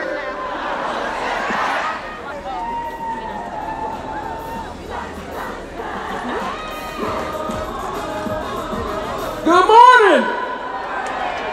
Let's try that again. Let's let the halls of the Capitals hear us. Good morning. My name is Jane X. Jackson. My medical conditions include diabetes, type 2, high blood pressure, high cholesterol, cardiac heart disease, congestive heart failure, and advanced stage 4 kidney disease. But I'm still here. I've had 3 brushes with death. In 2010, I had an emergency gallbladder surgery. My surgeon told me with the follow-up, I had 2 weeks. If I would have waited 2 weeks, I would pass. I would not be here. In 2013, after an ankle surgery, I had a blood clot. My nurse, as I talked to him on the phone, told me, get to the hospital before that bus, you will die. I'm still here. On May 6, 2016, I had a 5-way open heart surgery. As all of my arteries were at least 95% blocked. I'm still here. After working for 30 years and having a major reduction in pay, I barely afford the health care needed to survive. Month over month, I take 13 prescriptions. Some months, I can't afford all of it. Without proper health care, I would die. Now, we in America has several forms of slavery. In this healthcare slavery, we, the working class, work very hard in making profits for the top 1%, but ourselves can barely afford healthcare. Some of us are one step away from death, and without proper healthcare, we'll die. This healthcare slavery must end now. We must remove the shackles of slavery and stand up and fight for fair healthcare for all. We must stand up and fight. We will win. Yes, we will. And lastly, thank you for fighting for me.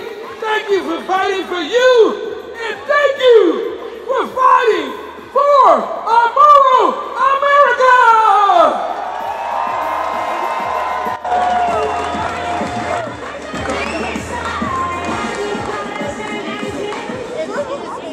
Moral Marchers. My name is B.T. Parker, and I am a student at the UNC School of Medicine and a child of Vietnamese immigrants. When they were 18, they fled from the war and were granted asylum here, something that's denied to immigrants today. And I am here to do something that I haven't done before, and that is to take a stand. Yes. Growing up, I was shy and quiet, but the more that I learn about my patients' lives, the madder I become. And I don't know about you, but I am tired. I am tired of learning about how schools, the environment, poverty impact our health, yet seeing so little done to fix it.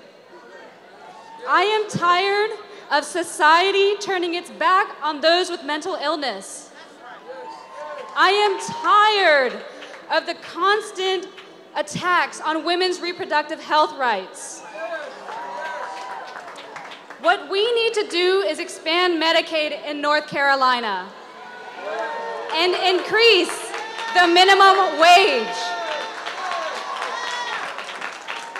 Then we need to expand Medicare to include every single person in the United States.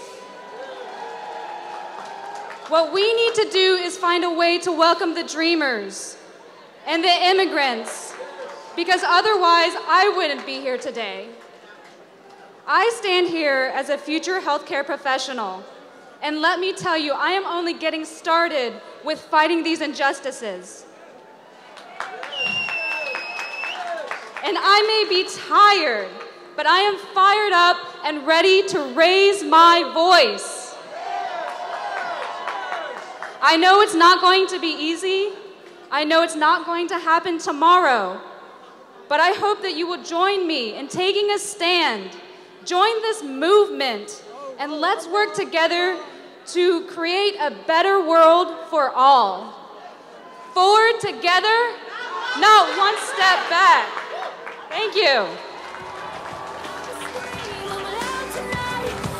All right, let's give it up for our healthcare family. At this time now, we're going to have a special video presentation from the Queen of North Carolina, Mother Rosanelle Eaton. Let's give her some love, even though she's not here. Special presentation.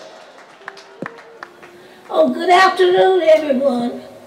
I am Rosanelle Eaton from Franklin County. I am 96 and 3/4 years old. I've been out here fighting for 75 years. You all got to get out and get busy right now and not just play around. No more time to lose. We got to educate our children, educate our sisters and brothers, try to get them motivated so they will know what to do, and they will be able to analyze the characteristics of candidates and study them so they will know who they are preparing for. There's been many people that has passed away and suffered and died for us to, or you to have a chance to vote. And all of that we went through and going through, we need to be prepared this time. Get them, go out and get them registered to vote. Get them motivated, get them fired up. Please don't let us fall. Please take the resistance to the ballot box. Please take the resistance to the ballot box. Please take the resistance to the ballot box. I am fed up and fired up. I said fed up. Fired up. Fed up. Fired up. Thank you so very much.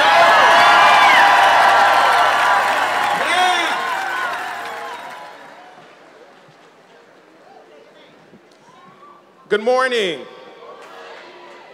Good morning. My name is Braxton Brewington. I'm a student at North Carolina A&T State University, Aggie Pride. I'm here from Raleigh, and I come this morning asking of you to tell me why you vote. What issues, what injustices, what inequities compel you to cast your ballot? Now for me, like many of you, it's too many reasons to name, from public education to affordable health care to the unjust deportations we've seen here in North Carolina. And when the state legislature gerrymandered this state, not once, but twice, and when they gerrymandered my historically black campus into 2 congressional districts, I knew that it wasn't just about me. It was about our values, our diversity, our representation. It was a punch in the gut to our civil liberties. But I know there's a resistance here in North Carolina. I know because I grew up here. And if we're anything, we're strong and we're resilient. So I urge you today not only to join the moral resistance, but to take your resistance to the ballot box. Because your vote is so much bigger than you. It's about the environment. It's about dreamers. It's about gerrymandering. It's about women. It's about Black Lives Matter. It's about the transgender troops who serve proudly in our military. It's about all of us. It's about morality. And so as I leave and I take my seat, I leave you with a quote that I've heard all too often but seems more necessary each and each day, is that Dr. King said that an injustice anywhere is a threat to justice everywhere. Forward together. Thank you.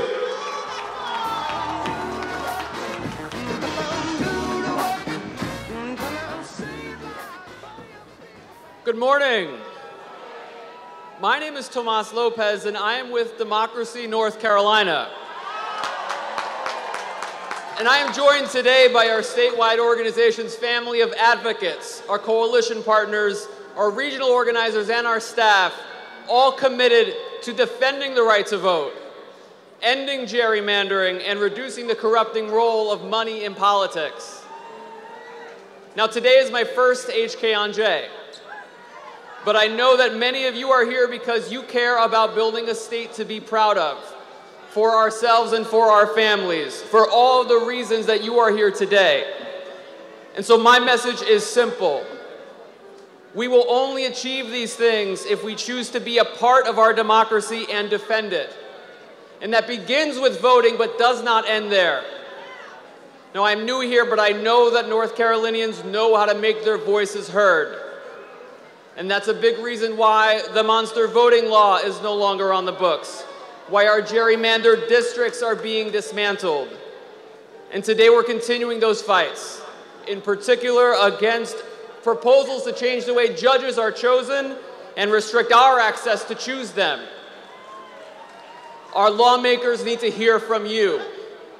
Among those in the crowd are people in teal shirts, They're with Democracy North Carolina, and they're taking your names and your pledges to join our movement to fair courts.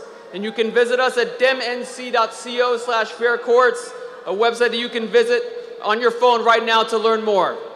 So please find them and take part in our democracy and defend it. We are so proud to stand with everyone here as we move forward together. Thank you. Forward together. Forward together. Family, we're asking for you to lift all of your signs in the air. They want to get a big picture. They want to send a strong message across the nation, letting them know that North Carolina is standing up and that we won't be silent. Can I see your signs? Raise them up high. All over in the parking lot. Raise them up, raise them up. Raise them up, raise them up. Come on, North Carolina, raise them up. Forward together. And as we know, our fight is not just here in North Carolina, but our fight is across the nation. And today we have with us Brother Bernard Simelton, who is the president of the Alabama State Conference of the NAACP. Let's show him some North Carolina love. Good morning, North Carolina. Alabama is in the house today. As has already been said, my name is Bernard Simelton, and I bring you greeting from the state of Alabama, where we just elected Doug Jones as our senator. I want to thank the North Carolina NAACP, Reverend Spearman, and all those involved in putting this rally together. It's a great day in the state of North Carolina. Today is a day in which brown, black, whites, gay, and straight, young and old, northerners, southerners, eastern and the westerners, rich and poor come together for one common cause, and that is justice and equality for all. We come today to put our elected official on notice that we will no longer be satisfied with an administration that puts party over its people. We are no longer satisfied with an administration that disenfranchises and intimidates voters and take away our health care from millions of people. We are no longer satisfied with an administration that builds walls to divide us rather than build community to connect us. That's why Alabama, on December 12, 2017, went to the polls in large numbers, in record numbers, to let the administration know that we did not want an immoral person such as Roy Moore to represent the state of Alabama.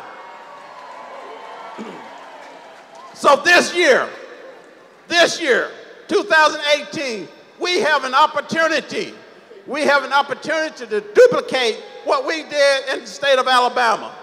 Are you with me, North Carolina? We have an opportunity to elect senators, to elect governors, to elect county officials, state officials, to elect county and city officials that have a moral conscience. We must get out to vote. If you're not registered, then register to vote. If you don't know where to vote, then ask somebody. And if you're not an informed voter, let's get informed, because we need your vote. We cannot continue to be complacent. We have to take charge of our own destiny.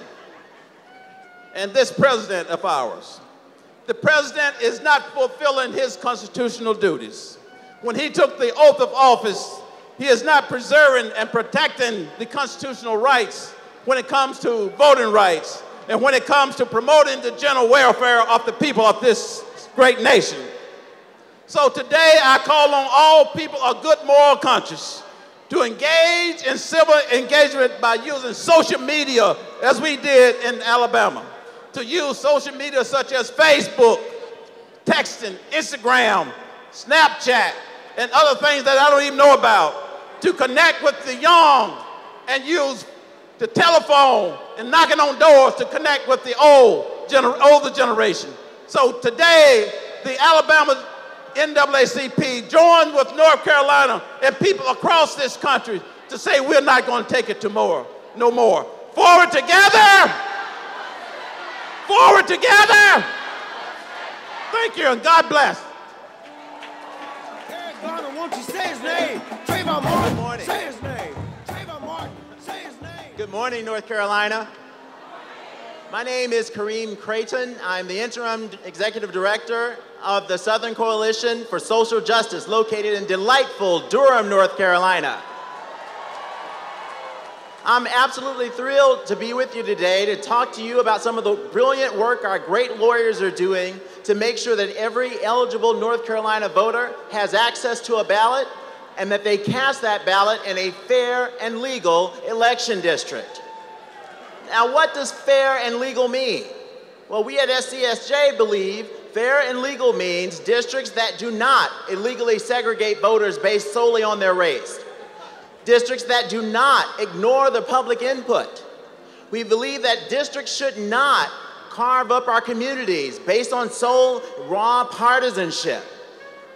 Now, there are people who all recognize that this is a very competitive state, and that's fine.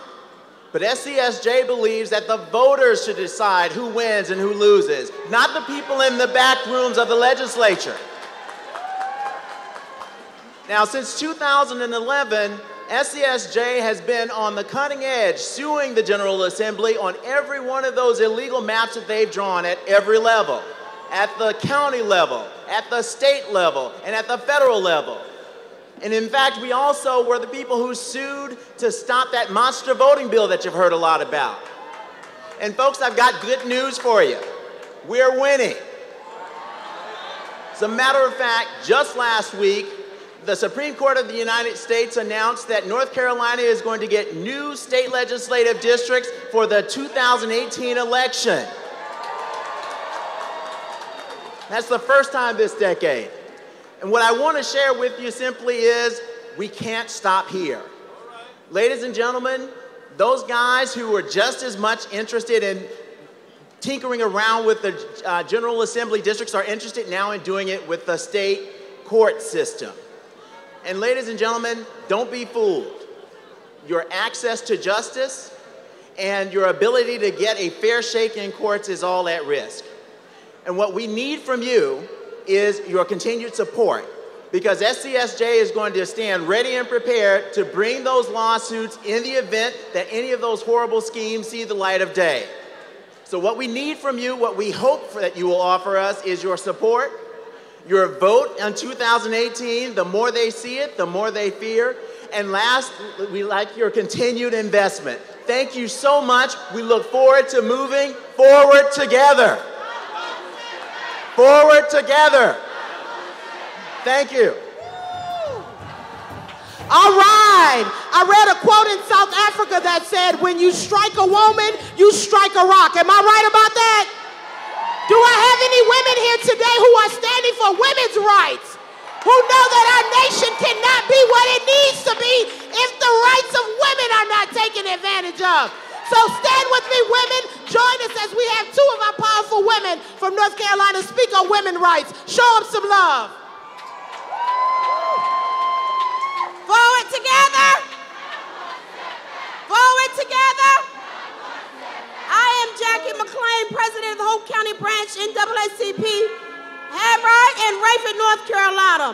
I stand today in solidarity with all my sisters, black, red, brown, yellow, white, and declaring and reaffirming that our strength, our power, our purpose transcends culture, creed, age, status, prejudice, preference. We are united. On behalf of my sisters here and across this country, let's sound the alarm and blow the trumpet all over this land against those that would stand in the way of women's rights. We shall not be moved. We shall not be intimidated because of women like Hattie Griffin Cunningham, my great-grandmother, Barbara Jean McKinnon, my mother, Fannie Lou Hamer, Michelle Obama. We have been endowed with infinite infinite power and strength that courageously has been woven in the way out through history and time. A strength that continues to weave itself across our lives and this nation. Through blood, sweat, and tears, we have been fighting for life, fighting for justice, fighting for our children and families, the rights of communities of color, LGBTQ, fighting for jobs, fighting your nasty, filthy, dirty hands that has raped us over and over again across this land, either symbolically or actually. We are sick and tired of being sick and tired. We know what it means to travail. We know what it means to push until the life and heartbeat of humanity has breathed life. We are the life givers. We have birthed nations, and no one gets to decide for us what shall be with our womb. You don't get to use a tic-tac and grab our womb, this womb, or no other womb. We will make our decisions about our own health care, Mr. President. You and your Republican regime, we want the Senate to know. We want you to hear us loud and clear. We shall not be moved. The W in women, it doesn't mean weak, honey. We are strong. We are powerful. We stand indivisibly opposed to the Trump administration. And yes, we're coming for you, baby, in 2018. Yes. Together we have the power to resist, and together we have the power to win. Together we will win.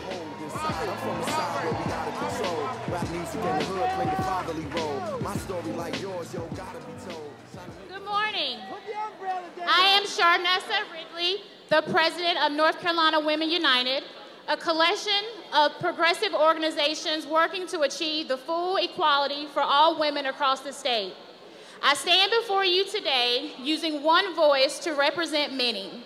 On behalf of trauma workers, healers, and victim advocates who work tirelessly to respond to and prevent sexual violence, we thank you for your show of support here today.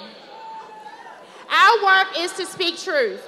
We envision a world that has a place and a space for us all, a world that is free from systems of oppression, free from violence, and free from rape culture. Every time you see a hashtag like Me Too, it represents a story that was birthed through tragedy but lives on in triumph. The faces behind those hashtags belong to human beings. They belong to people that we know, to people we admire, to you and to me. We are here today to say we would not be dehumanized, silenced, or no longer stigmatized. Some say that this is only the beginning of a movement, but many of you here today, we know that we stand on the shoulders of those who came before us, those who have dedicated their lives to the anti-violence work long before social media or hashtags, and those who bring their wisdom to walk arm in arm with the new energy we are seeing now, to build a world free from sexual and reproductive oppression.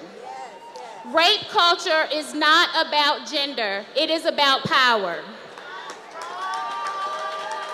We call on each of you to stand in your power and take your resistance to the polls. Remember the world you envisioned that was free from sexual violence and send a message that we would no longer ignore it. Believe that we can and we will end this violence. Thank you.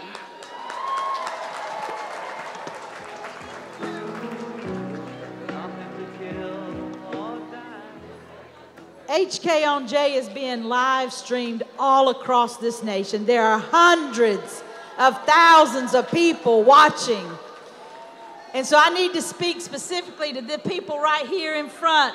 If you keep your umbrellas down, we know you need them, but if you'll keep them lowered as low as you can so our cameras can get all of the speakers so that everyone in the nation can hear what we're saying today.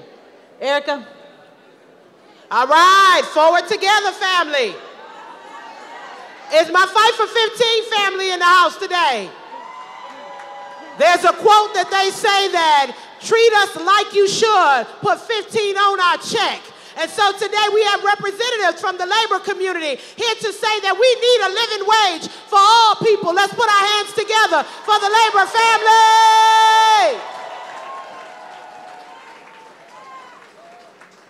Good morning, North Carolina. Good morning, HKonJ, for the 12th year straight in a row.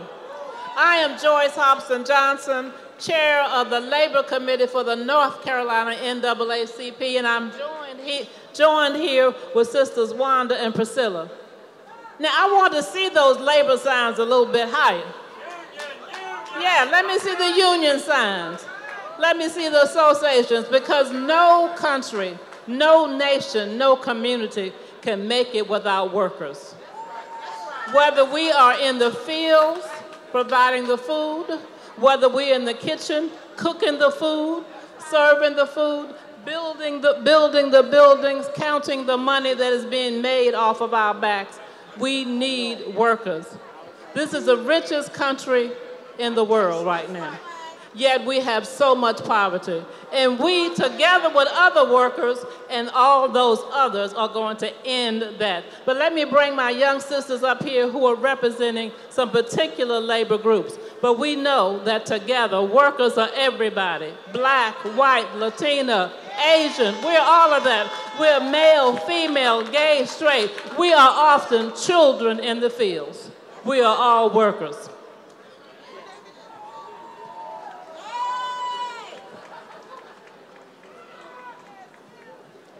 Hello, my name is Wanda Coker, and I work at Burger King. I've worked for the same company for 18 years, and I've been in the fast food industry for over 26 years. Trust me when I say I know the struggle of working hard day in and day out and making nothing. I know what it's like to have an issue with your employer and no power to make things right. That's why I joined the Fight for 15. When I started at Wendy's in 1991, I was making $5.25 an hour. Tell me, how is it possible that more than 2 decades later, the minimum wage has only gone up about $2? We cannot survive on $7.25. I've seen so many people working hard. I mean really, really hard. Cleaning windows, spraying down sidewalks, doing all these things above and beyond what's in their job description, and still not making a get by. This is morally wrong. It's wrong that people have to work 2 and 3 jobs just to keep the lights on. We are killing ourselves for slave wages. These corporations are making billions of dollars. Working people need a living wage. And now more than ever, we need union rights to fight back against companies like McDonald's and politicians across the country that are rigging the system against us. Our fight is an issue of morality, and we must fight to protect all disenfranchised people. You cannot pick and choose what is right or what is worth fighting for. We have to come together and realize that the rights of people of color are workers' rights. Women's rights are workers' rights. Immigrants' rights are workers' rights. And LGBTQ rights are workers' rights. We cannot break free as individuals until all of us are free. We cannot be intimidated in the face of hate. We cannot back down from fighting for our rights. We need to make sure that politicians who are gutting union rights and blocking pay increases will not be re-elected. So let's stand together, march together, fight together, organize together, And most importantly, let's take our resistance to the ballot box. Let's vote together. Thank you.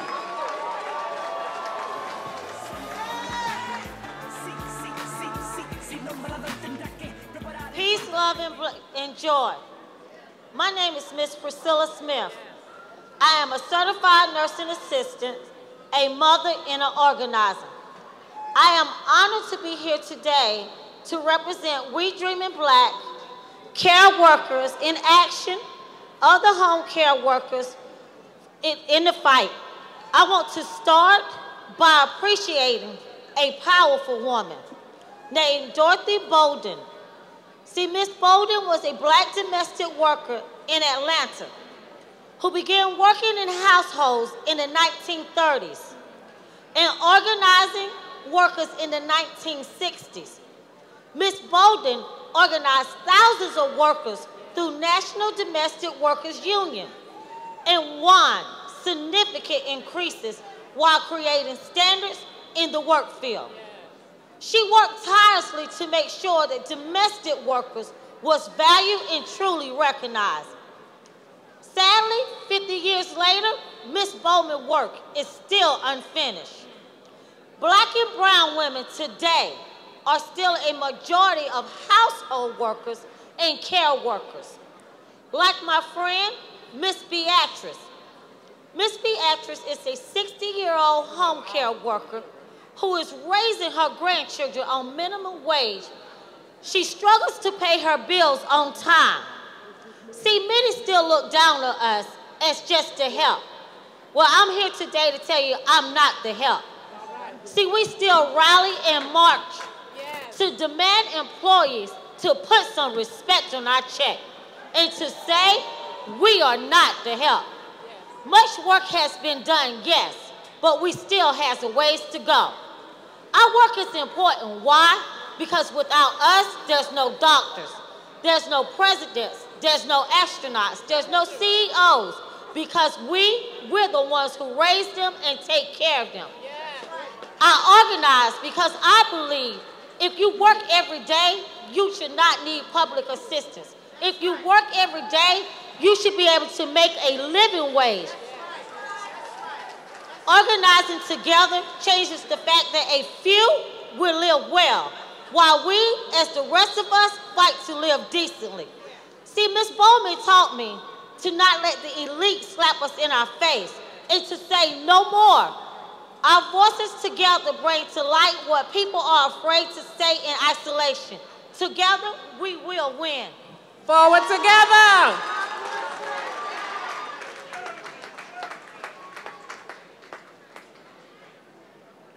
Good morning, North Carolina. Good morning. Forward together. Many of you know that the cost of freedom ain't free. So in order for us to continue the historic 1,000 on Jones Street as a grassroots organization, we need your help. This year, we are trying a new initiative. Our dynamic executive director has put us into the 21st century with technology. Let's give it up for Dr. Terrence Rue.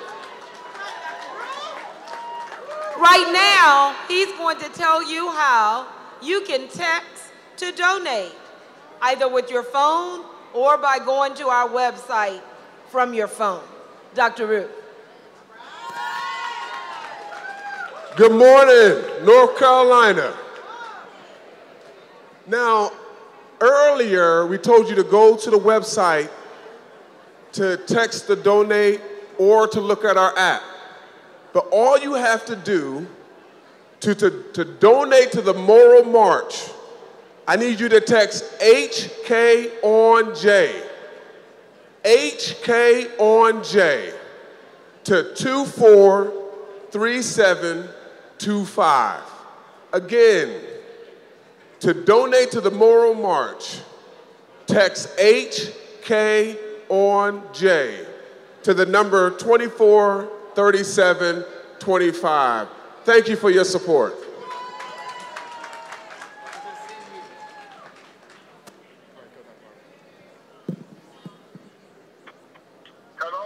you hear me? Say it again, Dr. Barber. One more time. Hello? Hello, can you hear me? We give glory to God today for God's grace and God's mercy. I've had some flu symptoms and a bacterial infection, which has kept me from being with you today. I had to get off the road and slow down a bit.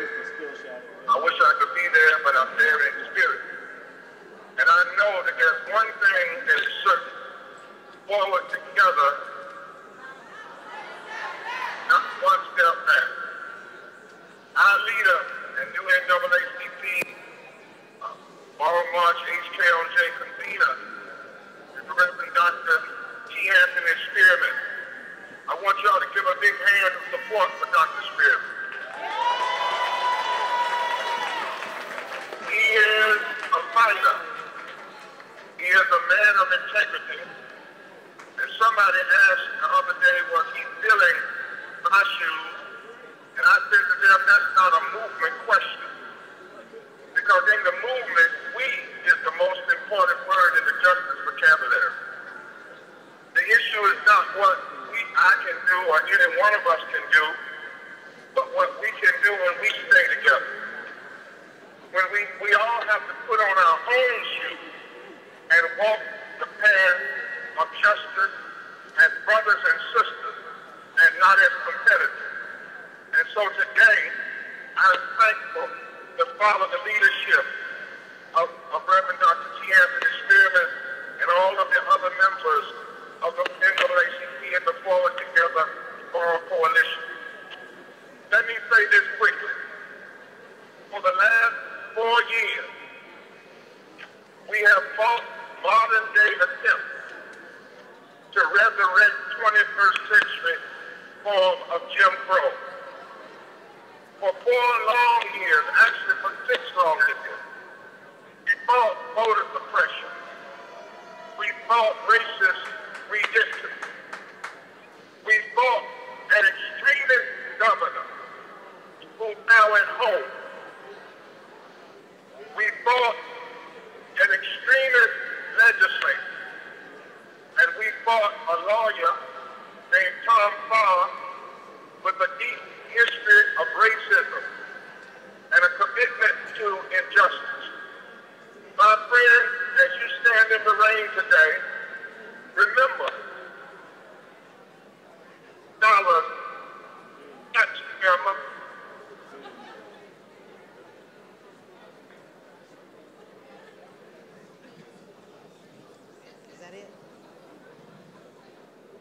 Give it up for Reverend Barber. Wish him well that he gets over that flu he's got.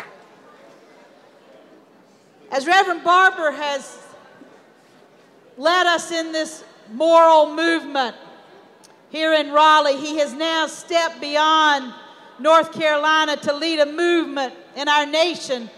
It's called the Poor People's Campaign. You see the signs.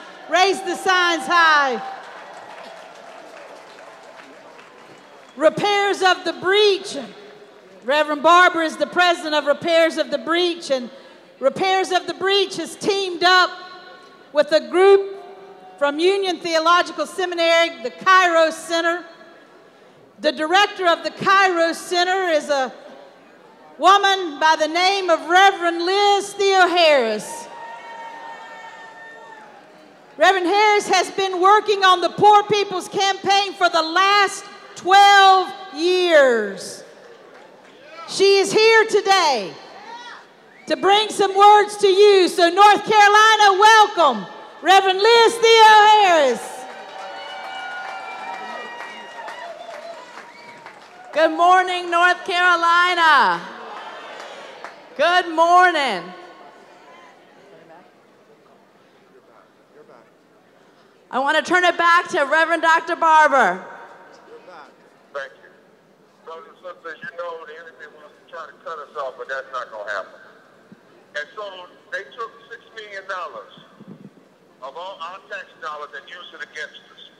What I want you to hear today as you stand in the rain is we march together, We went to jail together. We stood in the rain together. We labored together. We went to jail together again and again, and we won. We stopped them in the courts. Their laws are not going on the books. We won against their attempts to abridge the right to vote. And I have only one thing to say to you today. Don't stop the movement. Now that they have tried to take the vote, let's take what they tried to take and take it to the ballot and take our resistance to the ballot and show them what a real sleeping giant is in the 21st century. It's time to vote like never before. I want you to do that and organize, follow the lead of Dr. Spearman and all the other leaders and all the other servants. And also today, help us raise $100,000 as a minimum to use with the NAACP and our efforts with other people to organize and have the most massive in-year election that they've ever seen. If we ever needed to vote, we sure do need to vote now. They wouldn't have tried to take it if it wasn't power. And if we use it together, we can show the power, and North Carolina can lead the way of the South rising, but not rising in racism. We can rise in justice, rise in love, rise in commitment to equality, red, yellow, black, brown, gay, straight, young and old, Jew, Christian, Muslim, even those who do not necessarily have a faith, but they believe in justice. Let us take the battle to the ballot box. God bless you and love you. Thank you, Dr. Barber. Forward together. Forward together. Say it one more time louder so he can hear you. Forward together. Good morning again, North Carolina. It is great to be here with you. In North Carolina, I don't need to tell you that we are living indeed in dangerous and difficult days. There are storms and fires raging and destroying the lives and livelihoods of especially the most vulnerable in this state and all across this nation. There is a concerted attack on immigrants with the building of a wall and the revocation of DACA and the separation of families. We have neo-Nazis marching on our streets and black and brown and poor bodies being killed by police. We have women and children and transgender and queer people being abused and oppressed. There are church shootings and school shootings and massive outbreaks of violence. People are being dehumanized. We are getting a message that life is not sacred, but that hate trumps love.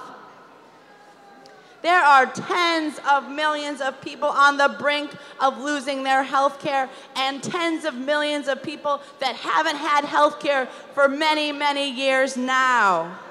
And a tax bill passed. A tax bill passed.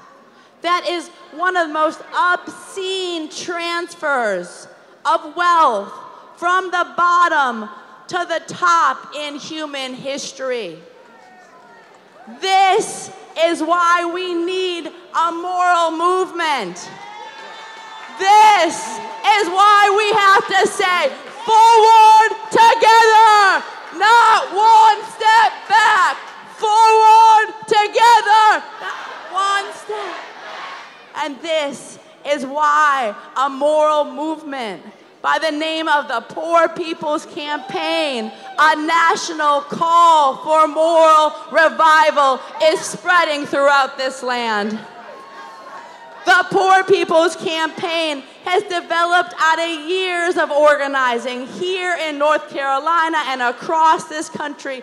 That love, that energy is spreading. And I'm here to tell you today that starting this spring, on Mother's Day, in 30 states across this country, here in Raleigh, North Carolina, as well as in Alaska, in New Mexico, in Wisconsin, in Alabama, in Florida, and in Washington, D.C.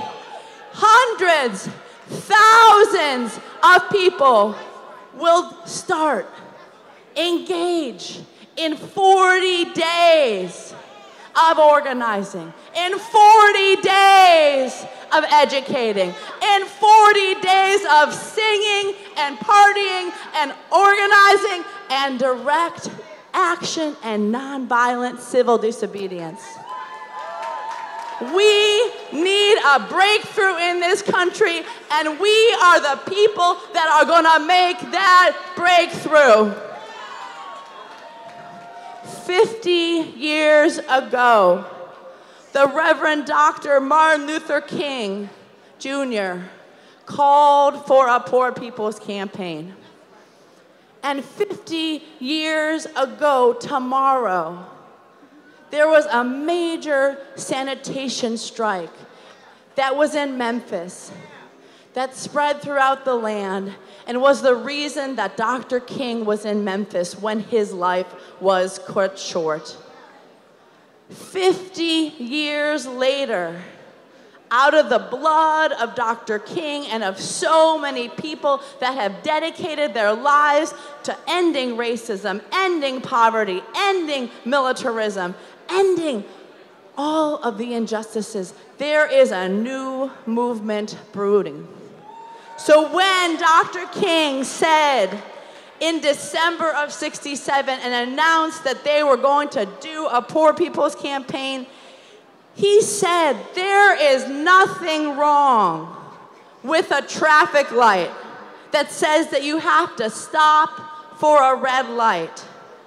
But when a fire is raging, the fire truck goes right through that red light, and normal traffic had better get out of its way.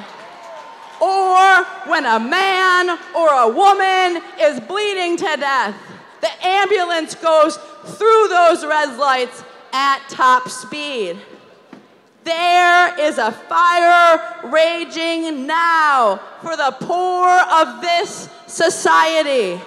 They are living, we are living in tragic conditions because of the terrible economic injustices that keep us locked in. Disinherited people all over the world are bleeding to death from deep social and economic wounds. They need brigades of ambulance drivers who will have to ignore the red lights of the present system until the emergency is solved. Massive civil disobedience is a strategy for social change, which is at least as forceful as an ambulance with its sirens on full. So my question to you, North Carolina, this morning is, will you sign up once again? Will you put your bodies on the line once again to be an ambulance driver who will ignore the red lights of racism, of sexism, of homophobia, of the lack of health care, of the lack of living wages, of the suppression of voting rights, and all of the injustices? And will you build and continue to build this moral movement? Forward together! Let's give it up for the Poor People's Campaign, a national call for moral revival. Let me see the signs, Poor People Campaign. Let me see them. Let me see them. Go to poorpeoplescampaign.org and sign up today. Now we have with us today the members of the LGBTQ family. Let's show them some love as they come. We recognize that all of our issues are one. Let's give it up for them. Good afternoon. We My name is Bishop Tanya Rawls, and I am the inaugural chair of the North Carolina NAACP's new LGBTQ Committee on the Executive Board.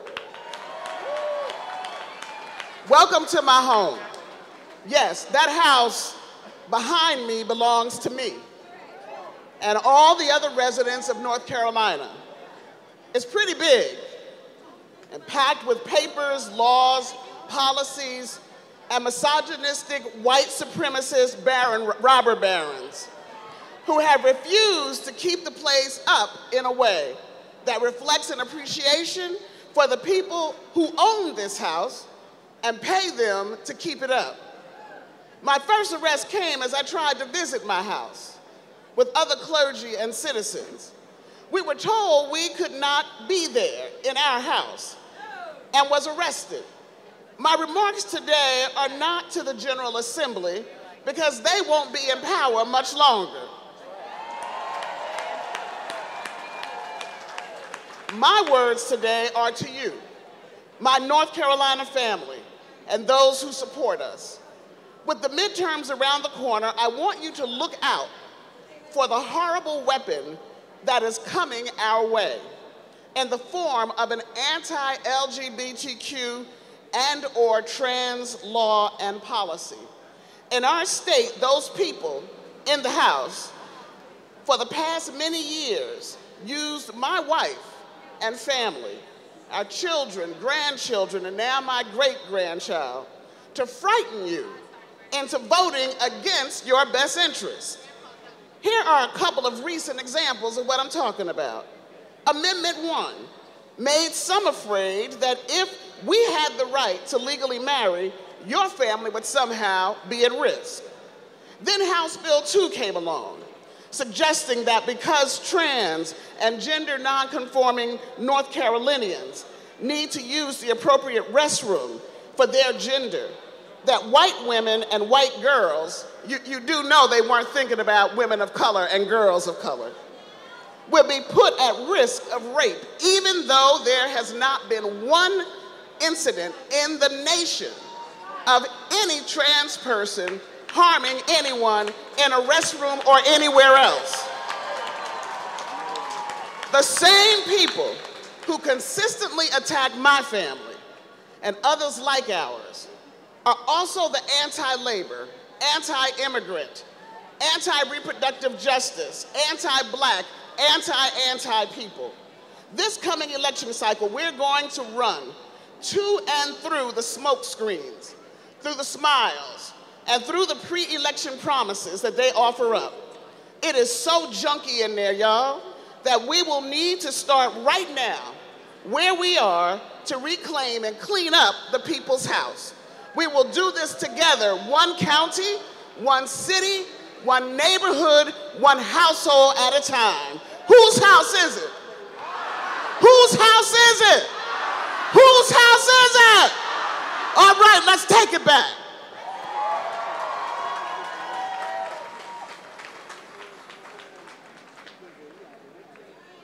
My name is Noah Ambrose. I'm a college student, an LGBT activist, and a proud member of the Moore County NAACP. But today I'm not here as a student. Today I'm here to teach.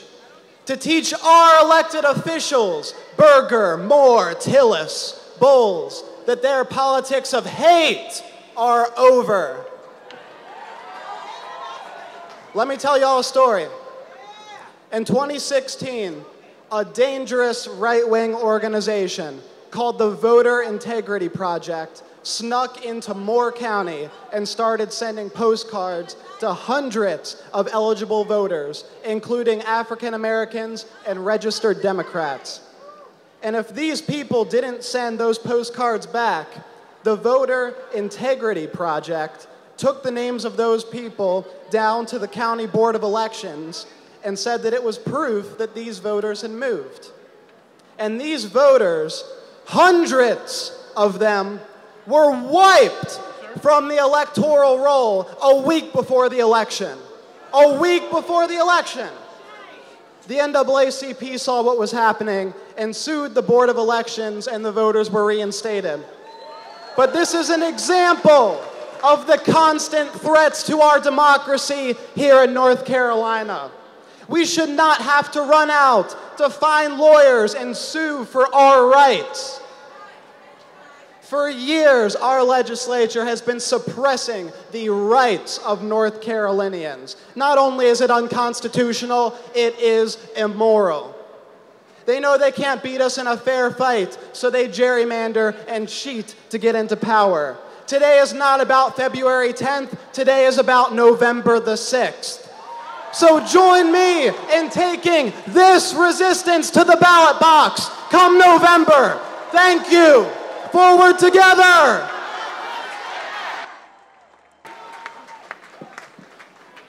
My name is Jamila Reddy. I was born and raised in Charlotte, North Carolina. I am thankful to have parents who always told me I could be anything I wanted. I never came out as queer. I announced my first girlfriend the way you might announce something funny you saw on the internet, and was fortunate to be received with love. In 1 week from today, my partner and I will be engaged. Thank you. I chose my partner because I trust that my life will be incredible by their side, because they model what it means to love yourself as an act of resistance, because they call forth my best self and are patient with me when I struggle to get there. In a year or so, my partner and I will start planning a wedding. Then we'll start looking for a home, and then we'll start planning to grow a small but mighty tribe. None of this will happen in the state of North Carolina, because we are not welcome here. Because if we are to have the wonderful life that we are building, we cannot stay here. Because when driving to the beach for a vacation, like any other young couple, we have to think about whether or not we'll be safe when we stop at a restaurant or a gas station, because we are more likely to be discriminated against in employment, housing, public accommodations, education, credit, insurance, and adoption. Today, I am speaking to my LGBTQ family from North Carolina, reminding you that even if our home doesn't always feel like home, we deserve to be here. We are worthy of love and joy and pleasure and wellness, and we refuse to allow anyone, even our home, to convince us otherwise.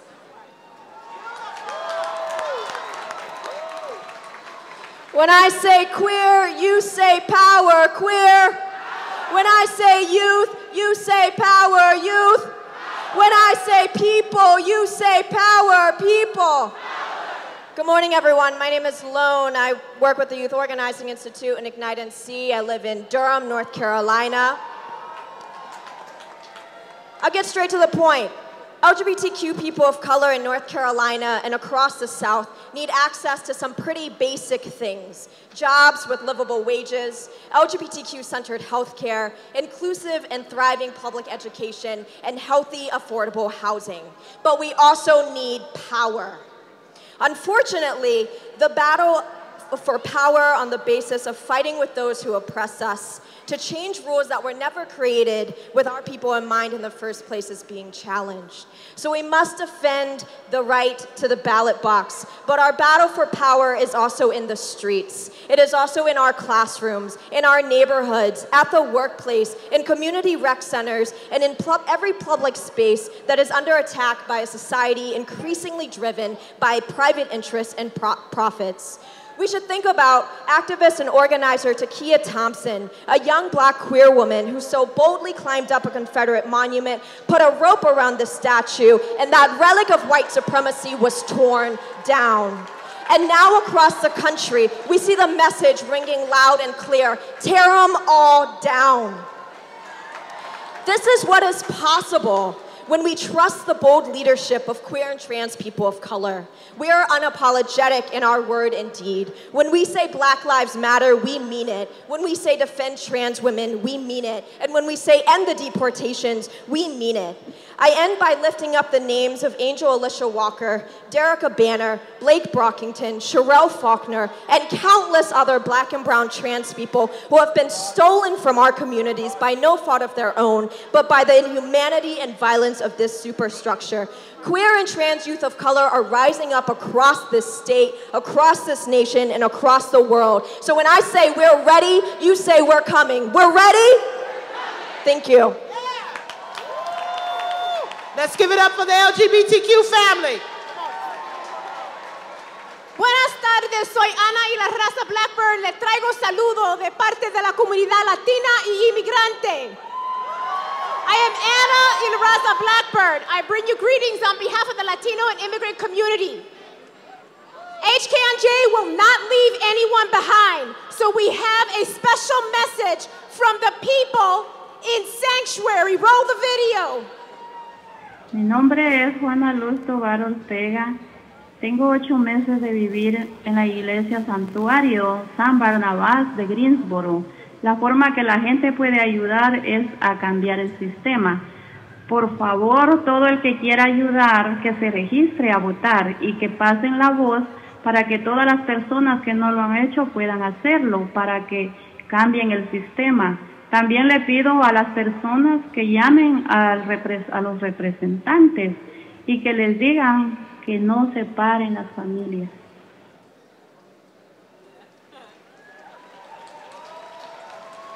Dios les bendiga. Les habla el pastor José Chicas. Soy de El Salvador. Tengo 33 años viviendo en Estados Unidos. My name is Minerva Cisneros Garcia, and I live at Congregational United Church of Christ for nearly 100 days. My name is Oscar Canales. I have been living here 12 years. I am in a Sanctuary Church, Congregation United Church of Christ in Greensboro. Well, my family, I have my wife and 3 kids. And they also would like to have me at home, and I would like to be at home too, but it's a beautiful family. I would like to remind the people to register to vote and to vote. I asking people to do, please, if they can call Mr. Ted Bud, they can sign a private bill. North Carolina and Colorado has the dubious distinction of housing the most people in Sanctuary. The only one that has walked out of Sanctuary has been Minerva. So I will turn the mic over to our people that are being criminalized and suppressed in our community by our leadership due to DACA, Sanctuary, and TPS.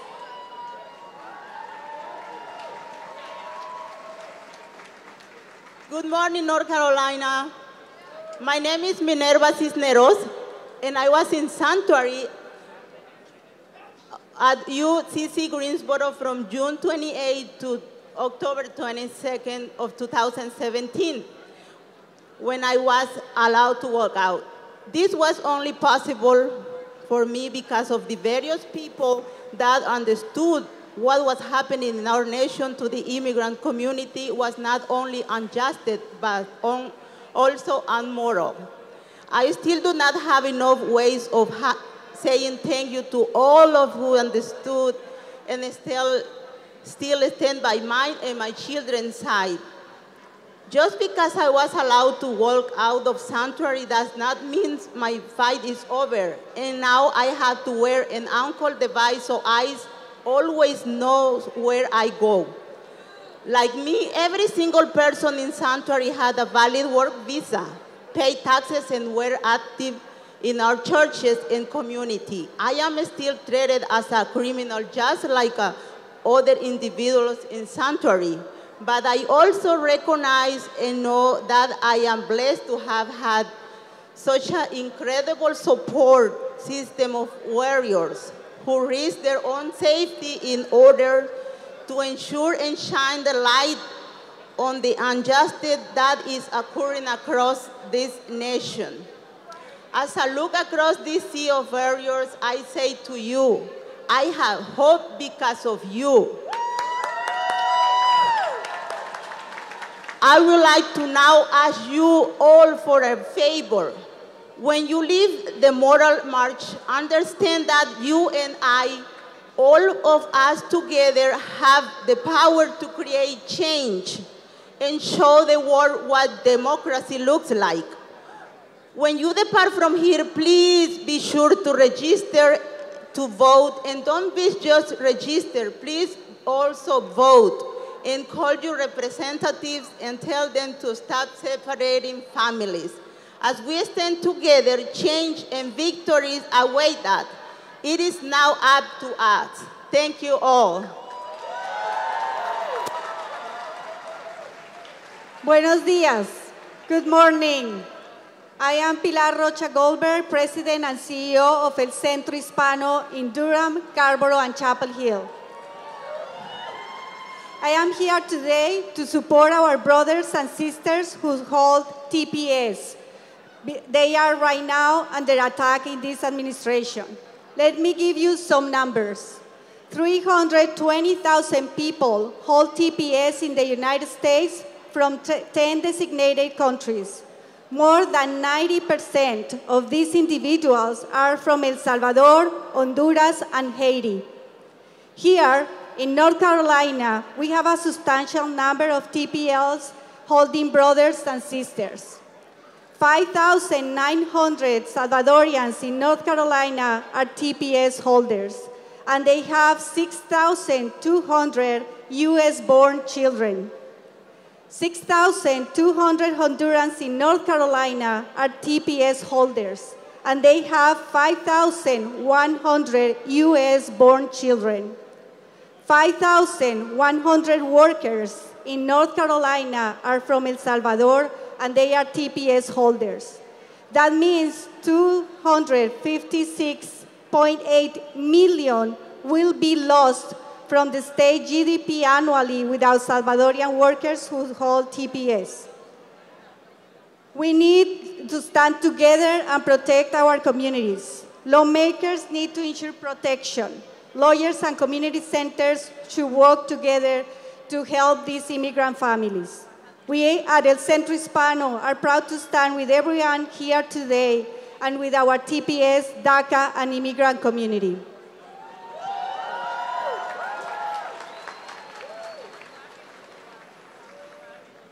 My name is Maria Gonzalez, and I am undocumented.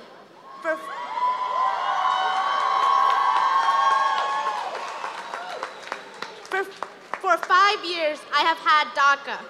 And as a member of El Pueblo's Community Leadership Council, I've been able to put my story into the world, out there among the 27,385 stories from North Carolina. Nationwide, there are 800,000 young people with their futures on the line. Of this number, 6% have started businesses, creating jobs. More than 1 in 10 have purchased a first home, and over half have purchased a vehicle, including me. Kicking 800,000 people out of the country would result in billions of dollars of GDP loss over a decade. And like DACA recipients, there are 13,000 TPS holders from El Salvador, Honduras, and Haiti facing the same fears. These are the numbers, and while it sucks that we're reduced to numbers and statistics, it's important to note the contribution. You can't claim to care about jobs and economy, but boast an unnecessarily expensive project to keep people out, all while removing tax revenue, Medicare and Medicaid contributions, Social Security, and jobs and people. 78% of voters support giving dreamers a chance to stay in the country. That means of the people voting, a majority support the passing of a DREAM Act. Imagine if everyone who isn't voting and that supports dreamers would go out and vote. This is a right that DACA recipients and TPS holders do not have. Put yourself in the shoes of someone whose life and place of residence is decided by the representatives and senators you let be elected. Vote. When we say adelante juntos, you say ni un paso atrás. Adelante juntos. Paso atrás. Adelante juntos. will see you at the voting poll. Thank you, thank you, thank you. We are going to hear from the education group. They're going to speak for 1 minute, and then our HKonJ choir will come, and they will bring on our new president, Reverend Dr. T. Anthony Spearman. So hang on for just 1 more minute.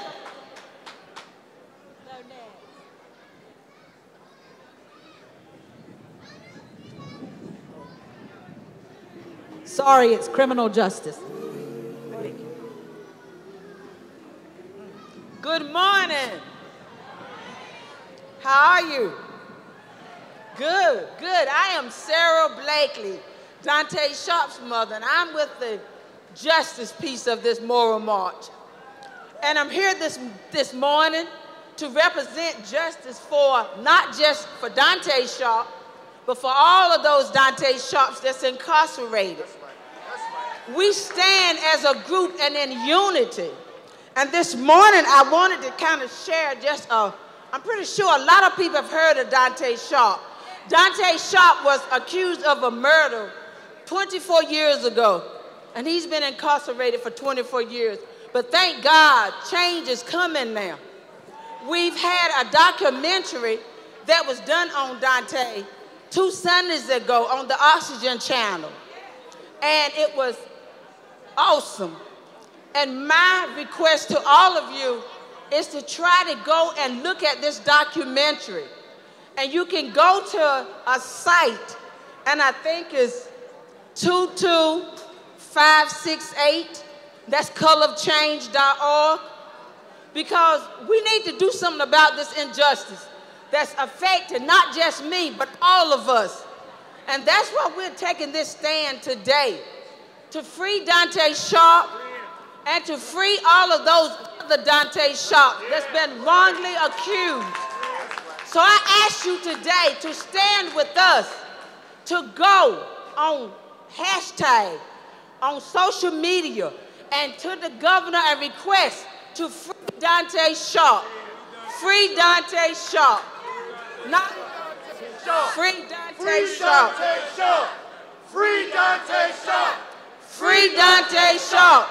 Free Dante Sharp. Free Dante Sharp. Not Dante Sharp.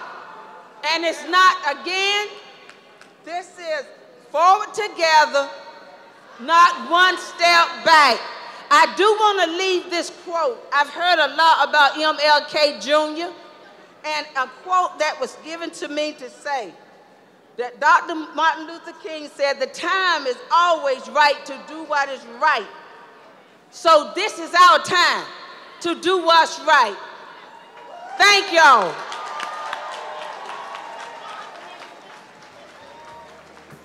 Let's give it up for Dante Sharp. North Carolina, I need for all of you, even those sitting, I need for you to stand with us at this time. We're going to bring to the stage the president of the North Carolina NAACP, the Reverend Dr. T. Anthony Spearman. Let's bring him some love as he comes to the stage. No, sign down. Good morning.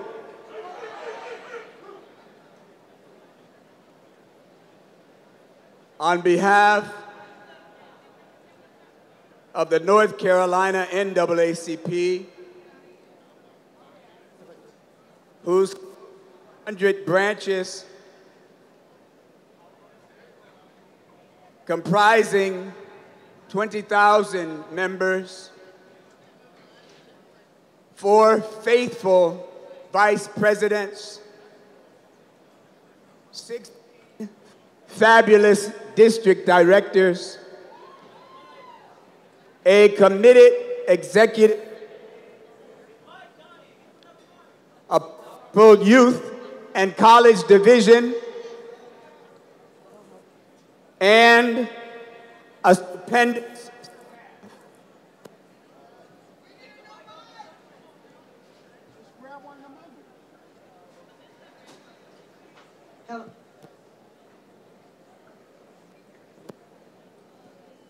Welcome to HKonJ, the historic thousands on Jones Street. And on behalf of Bishop William J. Barber II, co-convener of this 12th annual Moral March and CEO of the Repairers of the Breach, who are moving forward with a powerful Poor People's Campaign.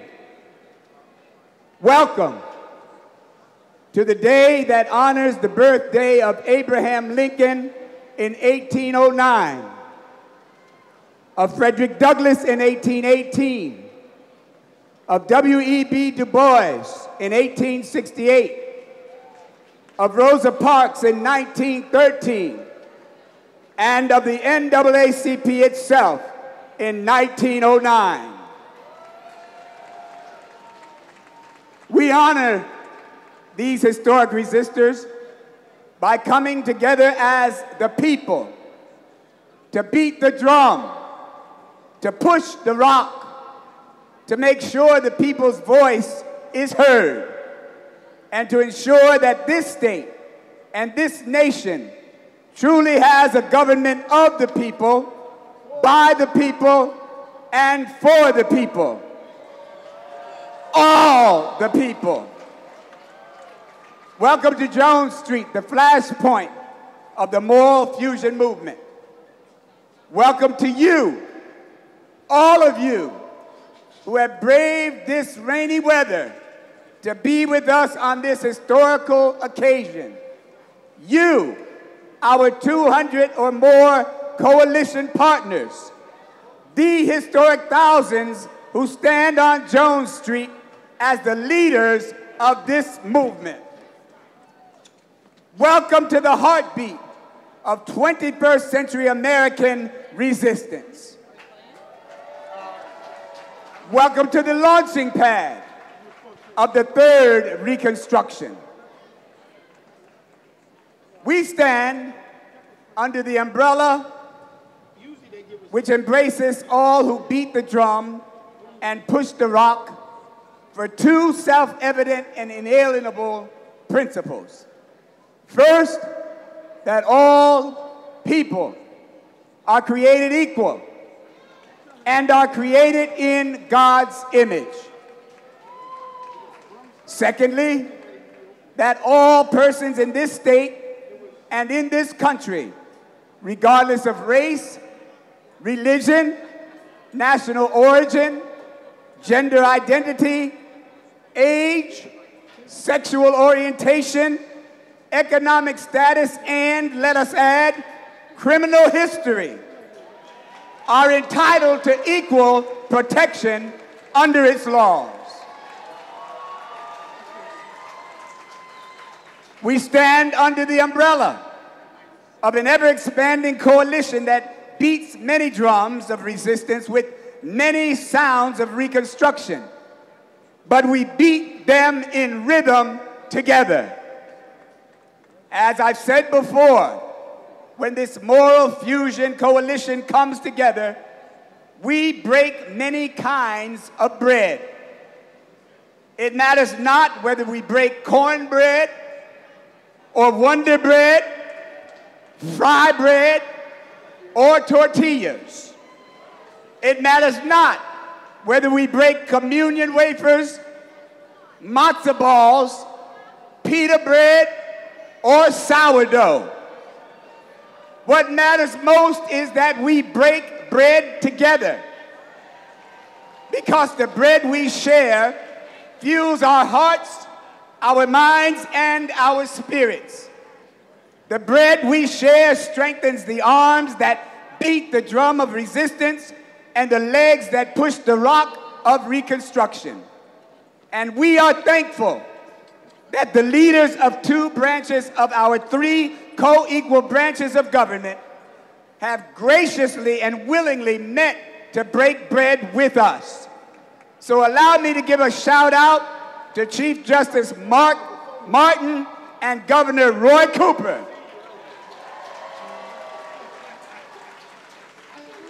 Many of you are already aware that the North Carolina NAACP is now the largest conference in the South and poised to become numerically the largest conference in the nation. But that statistic is not just about numbers. It is about responsibility.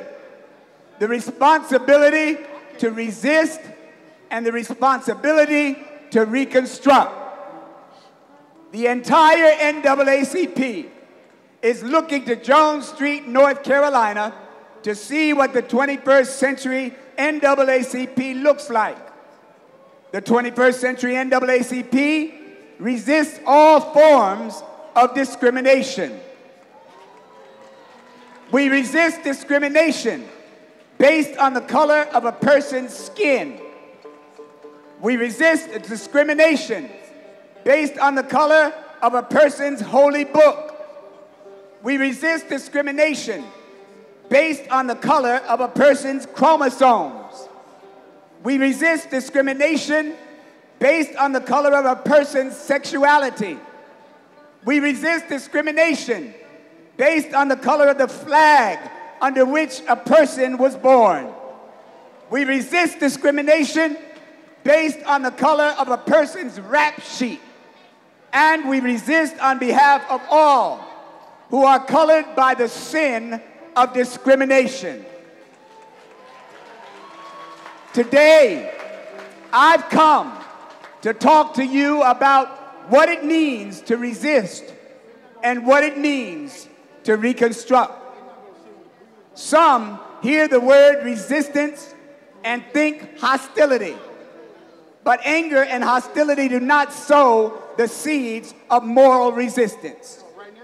Moral resistance is confident, not defiant. Moral resistance is concordant, not discordant. Moral resistance is connective, not destructive. And moral resistance is constructive and not disjunctive. Of course, you know I went in search of an example of such moral resistance and found way out on the outskirts of 2 Samuel in the holy book which some of us read. A story of some deep moral and righteous resistance issued forth from an unsung, courageous woman in the days of King David. And I believe it is fitting that our movement should look to this woman's guidance today. For it's often the women that lead in all that we do. The name of this biblical woman is Rizpah, and her story of resistance is found neatly packed away from public scrutiny in the 21st chapter of the 2nd book of Samuel. Her entire story takes up exactly one segment and is a shock to our expectations. In that segment, Rizpah does not speak a single word. She never opens her mouth. But by the end of that one single segment, Rizpah's resistance brings the entire government of Israel to its knees in repentance.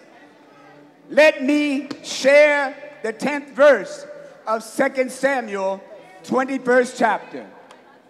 Rizpah, the daughter of Aiah, took sackcloth and spread it out for herself on a rock. From the beginning of the harvest till the rain poured down from the heavens on the bodies, she did not let the birds touch them by day or the wild animals by night. Rizpah's story begins when King David comes to God and asks the cause of a 3-year famine. Could very well have been a political famine, much like the famine on democracy that we are witnessing in this nation today. God tells David that the famine is because his predecessor, King Saul, violated his peace treaty with the Gibeonites. Yet, David does not ask God how to repair the breach. Instead, David asked the Gibeonites themselves how to repair the breach. As humans are known to do, the Gibeonites demand vengeance, asking that 7 of Saul's descendants be turned over to the Gibeonites. Oh, but we know, don't we, that vengeance ought not to be ordered by man. It is the will of our Almighty God. The Bible says that at David's instruction, the government turned over 7 men, 2 of them the sons of Rizpah, and that the Gibeonites took these men and they lynched these men in the mountains in the face of God. In other words, David enacted a law, an unjust law, ordered the judicial sentencing, and politically impaled or lynched 7 of Saul's descendants. Can you sense a little bit of deja vu? Then we hear about Rizpah, the resistor. The Bible tells us she was a woman assaulted by the political, economic, and moral structures of her society. A woman battered by systemic exploitation and exclusion. A woman raped by extremism, racism, impoverishment, and persecution. Rizpah could very well have been the ancient organizer of the hashtag #MeToo movement. Oh, I can promise you that Rizpah had no health care, that her sons may have been exposed to compounds like Gen X and coal ash, but definitely had been jailed and denied the right to vote by a 3 strikes law, and that she had been both racially and politically gerrymandered by the Ku Klux Klan of her day. Yet, despite her subjugated status, Rizpah channeled the power of moral resistance. This was a woman who knew how to act justly, how to love mercy, and how to walk humbly with her God. Though her heart, like Sarah Blakely's heart, was broken, Rizpah pushed the rock up the mountain to the place where her sons and the sons of her community hung from the trees. Rizpah built a shrine around these lynched men. Oh, in my mind's eye, I envision her there creating a sacred voting precinct of her own. She was launching a 6-month campaign on behalf of those 6 men. Through the heat of the summer, she protected their bodies from the raptors of the air by day and from the beasts of the field by night. And for 6 months, hear me somebody, without parting her lips, Rizpah bore public witness to this governmental injustice. Not only did she launch an unbroken 6 months of Moral Mondays, but also Truthful Tuesdays, Watchful Wednesdays, Thoughtful Thursdays, Fearless Fridays, Sacred Saturdays, and Solemn Sundays. For 6 months, she risked safety and sanity to reconstruct her anguish for the dead into valiant actions for the living. You may be asking, so what does moral resistance look like? This is what moral resistance looks like. By day, Rizpah resisted the hawks of hatred, the vultures of viciousness, the buzzards of bigotry, and the falcons of fascism. By night, Rizpah resisted the coyotes of corruption, the jackals of injustice, the wolverines of wickedness, and the hyenas of hypocrisy. Somewhere along the line, somebody got wind of Rispa's campaign. Somebody picked up the drumbeat, and Rispa's actions went viral.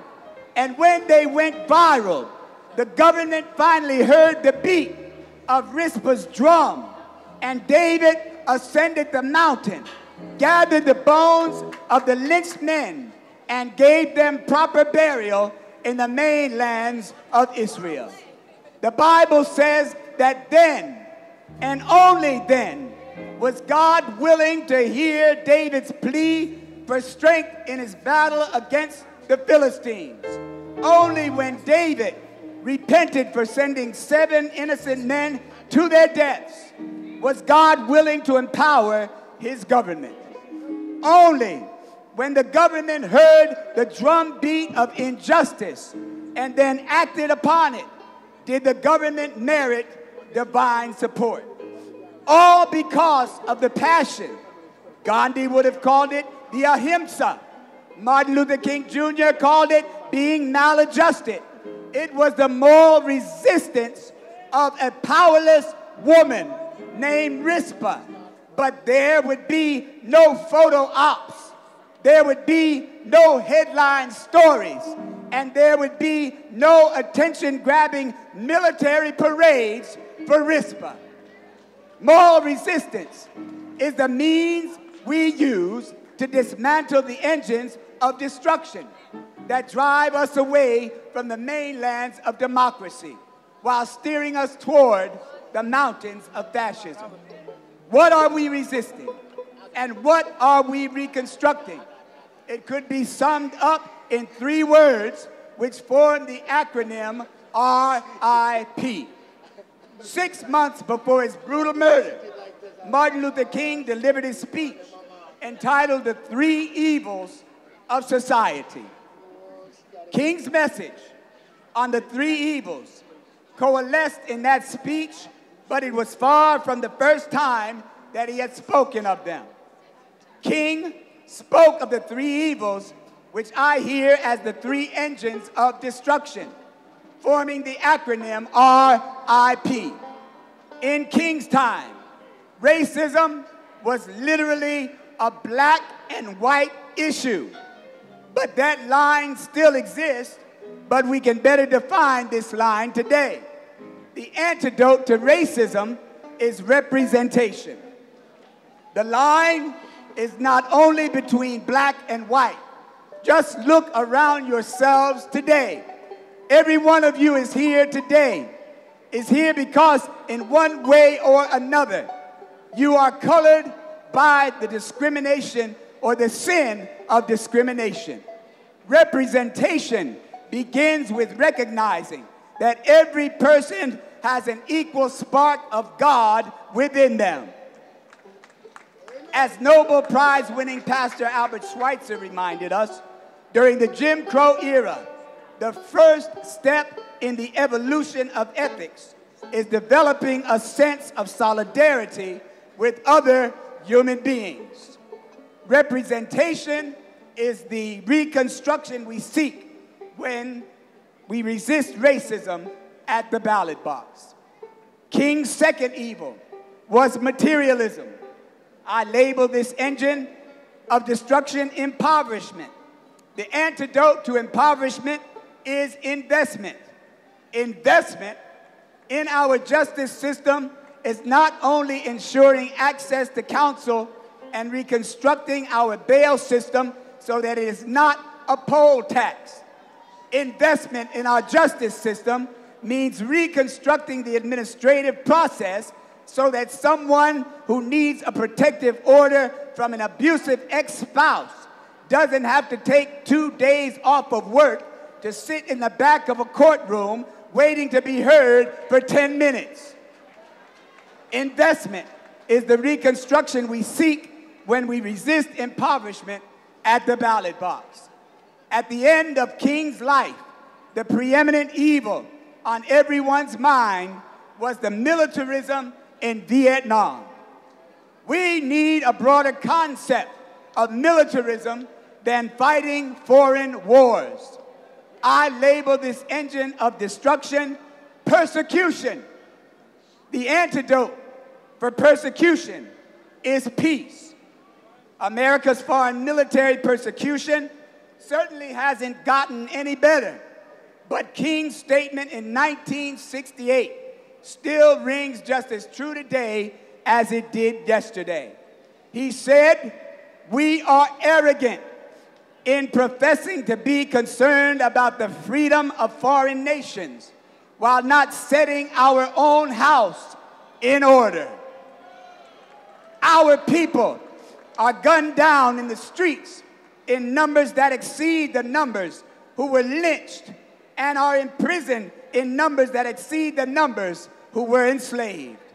Our national parks are persecuted to expand uranium mining.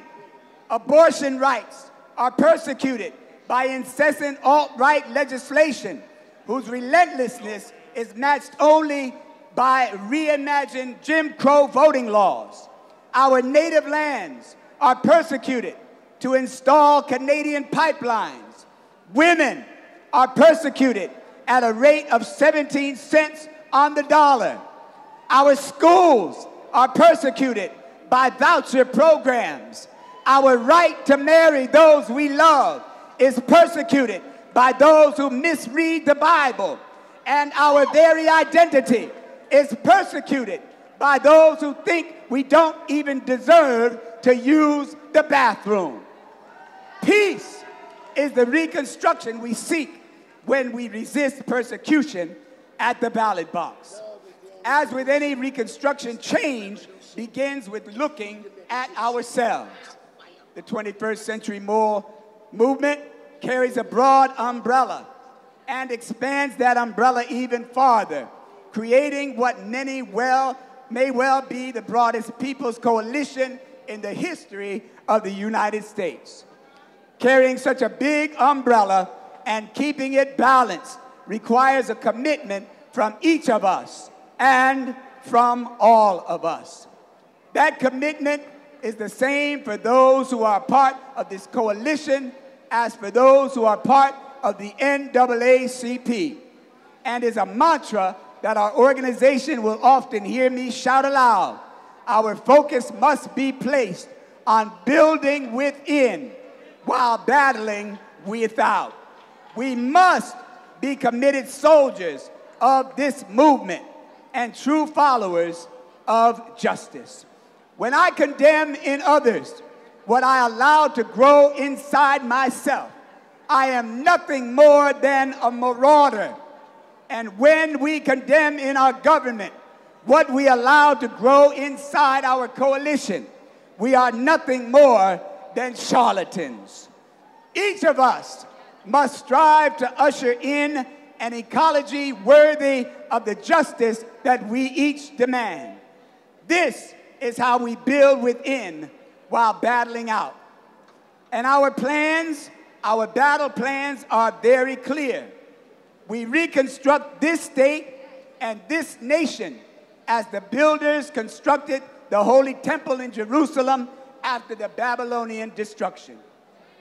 Although it was horrific, the Babylonian exile lasted only one generation. The Bible tells us that the call went out from Jerusalem to Nehemiah in Babylon. Nehemiah was a cupbearer to the king of Babylon in one of the most extravagant palaces ever created. But he heard the voices from Jerusalem who cried, "The remnant that is left here in captivity are under some great affliction. The walls of Jerusalem are broken and the gates are burned with fire." When Nehemiah heard these words, Nehemiah wept and he mourned and he prayed. We have wept in the face of racism as extended families have been barred from their loved ones by immigration bans that overtly discriminate based on the color of the flag under which a person was born. We have wept as we've watched poverty rob families of the quality life because parents are not allowed to earn a living wage. We have wept as the Civil Rights Act and the Voting Rights Act have been disemboweled first by the Supreme Court and now by administrative executive order. We have wept as judicial district maps have been drawn, which forces nearly every black judge in our state to compete with another black judge in our state, so that the all-white caucus can ensure that half of them will be eliminated. And we have wept as Jesse Helms' campaign counsel, Thomas Farr, was nominated for a lifelong federal judgeship in the poorest, in the blackest, and the blackest district in North Carolina. How long must we weep? I call on every one of you to take your resistance to the ballot box.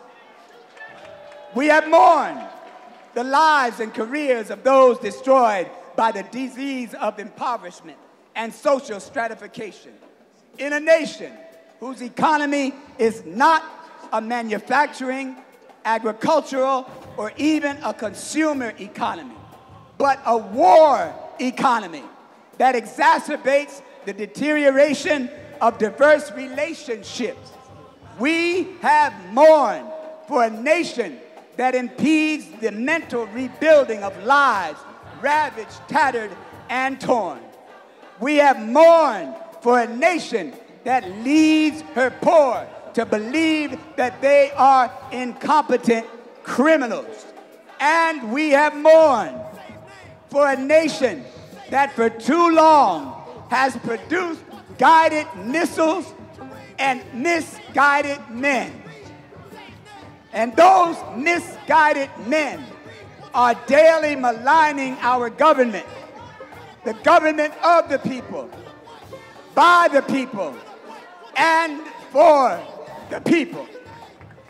How long must we mourn? I call on every one of you to take your resistance to the ballot box. We have prayed that this generation's immigrants who stand in a long line of those who built our country will have the American opportunity to pursue happiness and not be deported by the disease of persecution. We have prayed that our very churches be able to give them sanctuary. And we have prayed for an end to the persecution of sexual harassment. And we have prayed for the recognition that mass incarceration is the new Jim Crow. Now, I have to put a pin in it right there. I especially have to put a pin in it right there and pin the case of Dante Sharp, who himself, for more than 24 years, has stood on his innocence to the murder he is accused of committing. Just last night, scores of people gathered at the Rush Metropolitan African Methodist Episcopal Zion Church and watched in bewildered disbelief the documentary detailing the weak case with virtually no evidence that still holds him behind bars. And we will, oh yes we will resist his unjust incarceration until Dante is set free. Free Dante Sharp now! Free Dante Sharp now! Free Dante Sharp now! We know that the Bible says Nehemiah did not only weep, mourn, and pray. In response to his pain, Nehemiah stood up and Nehemiah did something. He reversed the path of the exile. Nehemiah traveled the long road from the Babylonian palace of the 1% to the degraded slums of the 99%. As he traveled this long road, he met captives and exiles along the way. He told them of his mission, and they responded, "Let us rise up and let us rebuild." I've come to say today that we are traveling Nehemiah's road. This road began under the taskmasters of Egypt. This road has taken us through the cotton fields of Mississippi and the tobacco fields of the Chesapeake. This road, somebody say this road, has taken us from the slave quarters of Virginia to the sharecropper shacks of Georgia. This road has taken us on the buses of Montgomery and the streets of Selma. And this road has taken us to the bathrooms of North Carolina. The path of this road has been gerrymandered and redistricted so many times that we can't even count it. The path of this road must be moved out of the way when we push the rock so that we can reconstruct the state and the democracy of our government. Oh, and the Bible tells us that when Nehemiah arrived to Jerusalem, Sanballat, Tobiah, and Geshem scorned him and explicitly says they came to Jerusalem to cause confusion within. Oh, when you decide to do right, hear me somebody, when you decide to do right, you can best believe you're going to meet some opposition along the way. We know the Sanballats, Tobias, and Geshems of our organization. I call them the opposition caucus. And we know the Sanballats, Tobias, and Geshems of our government. I call them the all-white caucus, the Burrs, the Burgers, and the Moors. They urge us to battle within, but we reply as Nehemiah replied, God's servants have arisen and we will build. We are doing a great work and cannot come down to deal with all the pettiness. We're going to keep it moving until we move this General Assembly out of the way. In 2010, the cowardly men in white sheets lynched our state legislature, but the plague did not stop on Jones Street, North Carolina. In 2012, the plague spread to Independence Avenue as the 21st century all-white caucus lynched the United States House of Representatives. In 2014, it spread to Constitution Avenue as the Milky White Caucus lynched the United States Senate.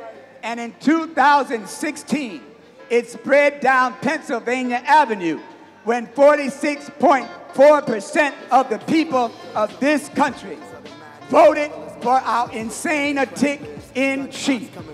Disguised as evangelical religious lovers of this nation, they have forced us into exile. But as we saw already happen in Virginia and Alabama elections in 2017, that wave is beginning to crash. And oh, how that wave is going to crash. It's going to crash like the walls of the Red Sea. It's going to crash like Sherman's march to the sea crashed on the plantation houses. And it will crash like Jackie Robinson crashed the walls of Ebbets Field. If this coalition stands together, beats the drum together, pushes the rock together, and in November, if this coalition votes together, it will not matter where the all-white caucus has gerrymandered the lines, because the army of justice will break through those lines and the men cloaked in white sheets will be waving them as white flags. My dear ones, whom I love and whom I adore, if you're tired of weeping, it's time to take resistance to the ballot box. If you're tired of mourning, it's time to take the resistance to the ballot box. If you're tired of praying, it's time to take the resistance to the ballot box. You have the power to cast ballots in opposition to those who would rob your children of a high-quality, well-funded, constitutional, diverse education. You have the dignity to demand health care for all. Take your resistance to the ballot box, where we can eliminate racism, impoverishment, and persecution, and usher in representation, investment, and peace. Take your resistance to the ballot box and vote into oblivion those who legislate evil and make unjust laws.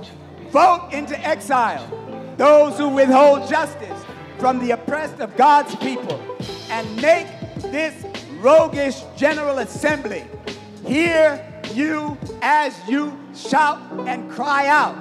We are sick and tired of being sick and tired of being sick and tired. We're fed up and we ain't gonna take it anymore. Take your resistance to the ballot box. Get out and cast your vote. Not only that, but get 10 other people and take them and register them to vote. Then go back and get them to cast their vote. Forward together. Forward together. Let's give it up for Dr. T. Anthony Spearman. At this time, we're going to have Mr. Dan Gordon come.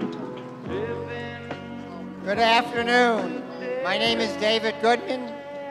Brothers and sisters and fellow Americans, thank you, North Carolina, NAACP, and Reverend T. Anthony Spearman. Thank you for organizing this important day. I come here today in the spirit of all men and women who love America and protect our democracy and resist those people who wish to undermine our right to life, liberty, and pursuit of happiness. I also come here today in the spirit of my blood brother, Andrew Goodman, who 54 years ago, on June 21st, 1964, was murdered by the Mississippi White Knights of the Ku Klux Klan, along with his civil rights workers, James Chaney and Michael Schwerner, in Neshoba County, Mississippi. Had Black Lives mattered to these radical, terrorist, and extremist KKK Americans and their sympathizers, my white brother would still be alive today. It was because my brother was registering black citizens to vote and believed that all people, not just white Americans, had the right to vote that they killed Goodman, Schwerner, and Chaney. Although we've seen a lot of progress made over the past 54 years, much still remains the same. It is hard for me to accept that once again we are witness to the rise of white supremacy perpetrated by hatred, intolerance, nativism, xenophobia, the racist practices that kept voters of color from the polls in Mississippi in 1964 and many other states, by the way, not just in the Southeast, continue to threaten our democracy today. Since the gutting of the Voting Rights Act in 2013, nearly half the states in America have passed restrictive voting laws that cut back early voting, overcomplicate voter registration, and now require in some states restrictive and new voter IDs. North Carolina tried it, didn't get away with it. Thank the Lord for that. These are laws enacted by extremist legislatures with the intention of blocking young voters who are here today, black and brown folks, all of whom should have the equal right to vote.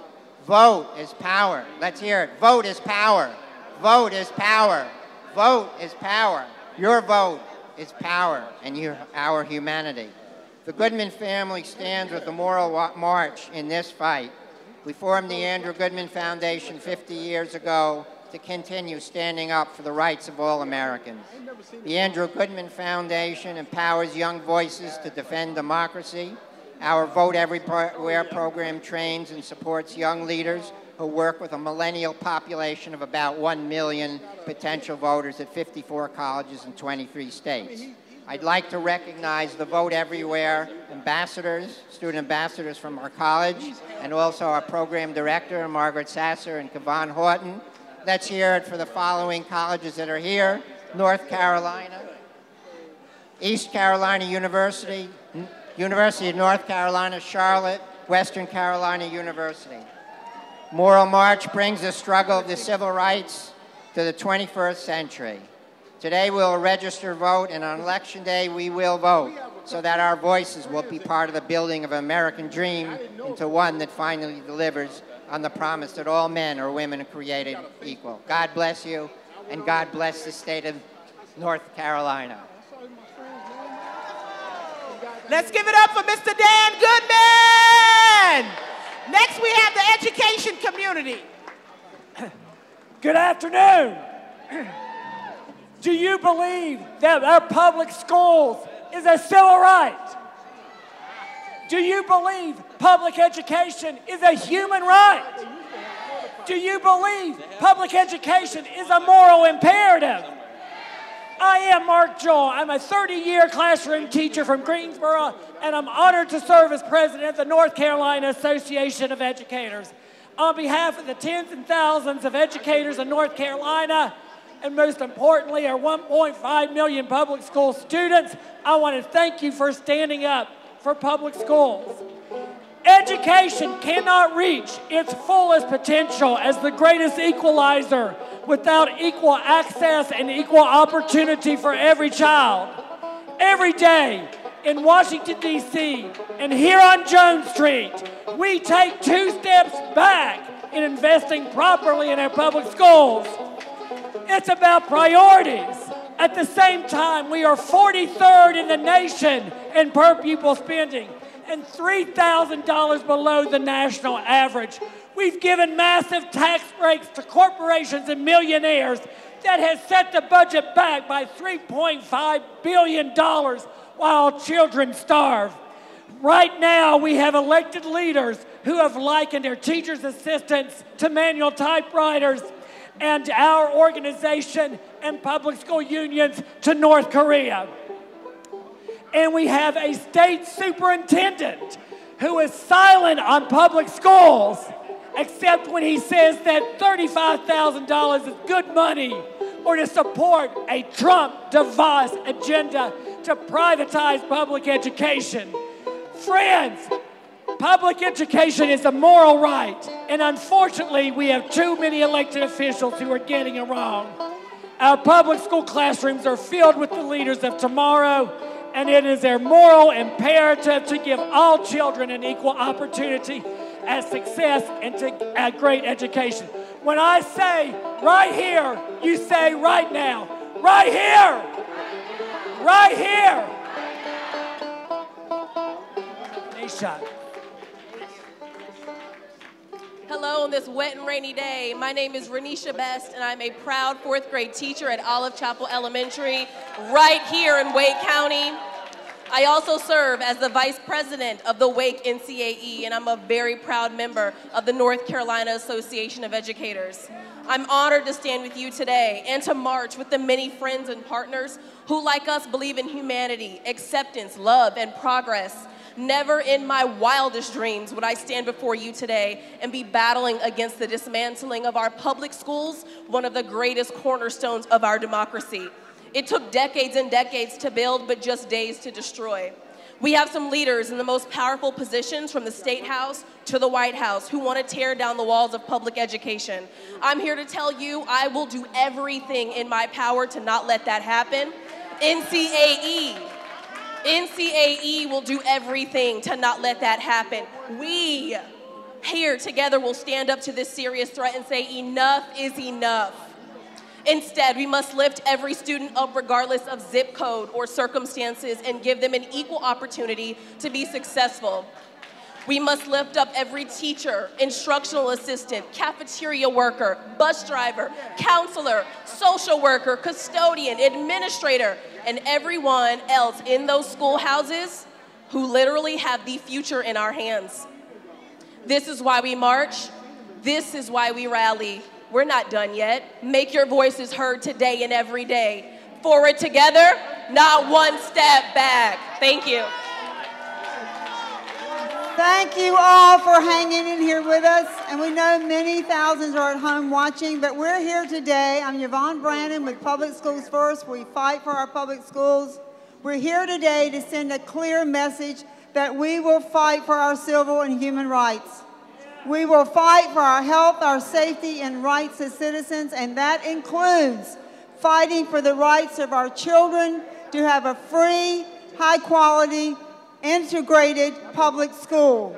We are here today to loudly say that every child deserves a great education regardless of their race, their income, or their zip code.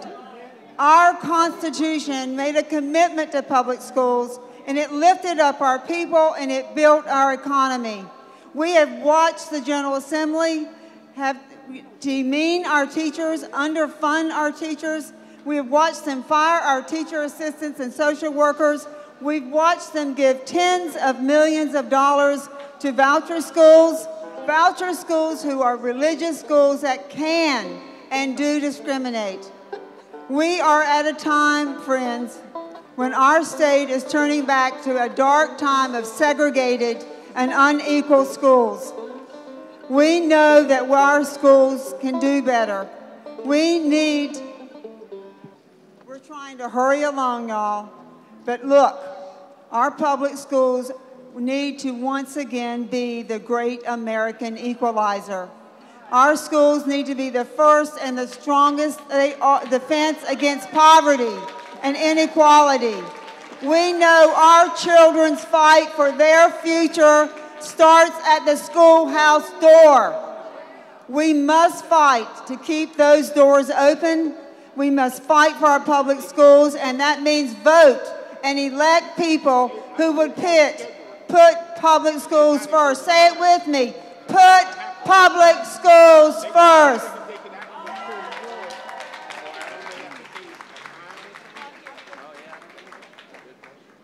Hello, everyone. I'm here today to tell you why Senate Bill 257 is problematic.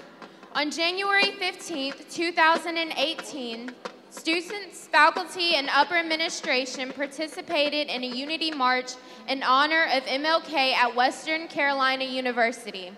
During this march, "Nigger" and "Go home" were shouted from the freshman dorms and was heard by the majority. Nothing was done. We waited days for action and we received nothing. It took a week and complaints from students and faculty before we even saw a report about the incident. SB 257 would decrease some of the only support and safety minorities feel at PWIs, and it's unacceptable. The positions it set out to erase are the ones that prevent minorities from transferring in the first place. We, the students, are tired of being failed by our upper administration. I ask that you put pressure on the General Assembly and put pressure on our administration at Western Carolina University. If you would please pull out your phones and call Dean Kevin Kett at 828-227-7147 and express your concern for Western's diversity and inclusion. Again, that number is 828-227-7147. Forward together.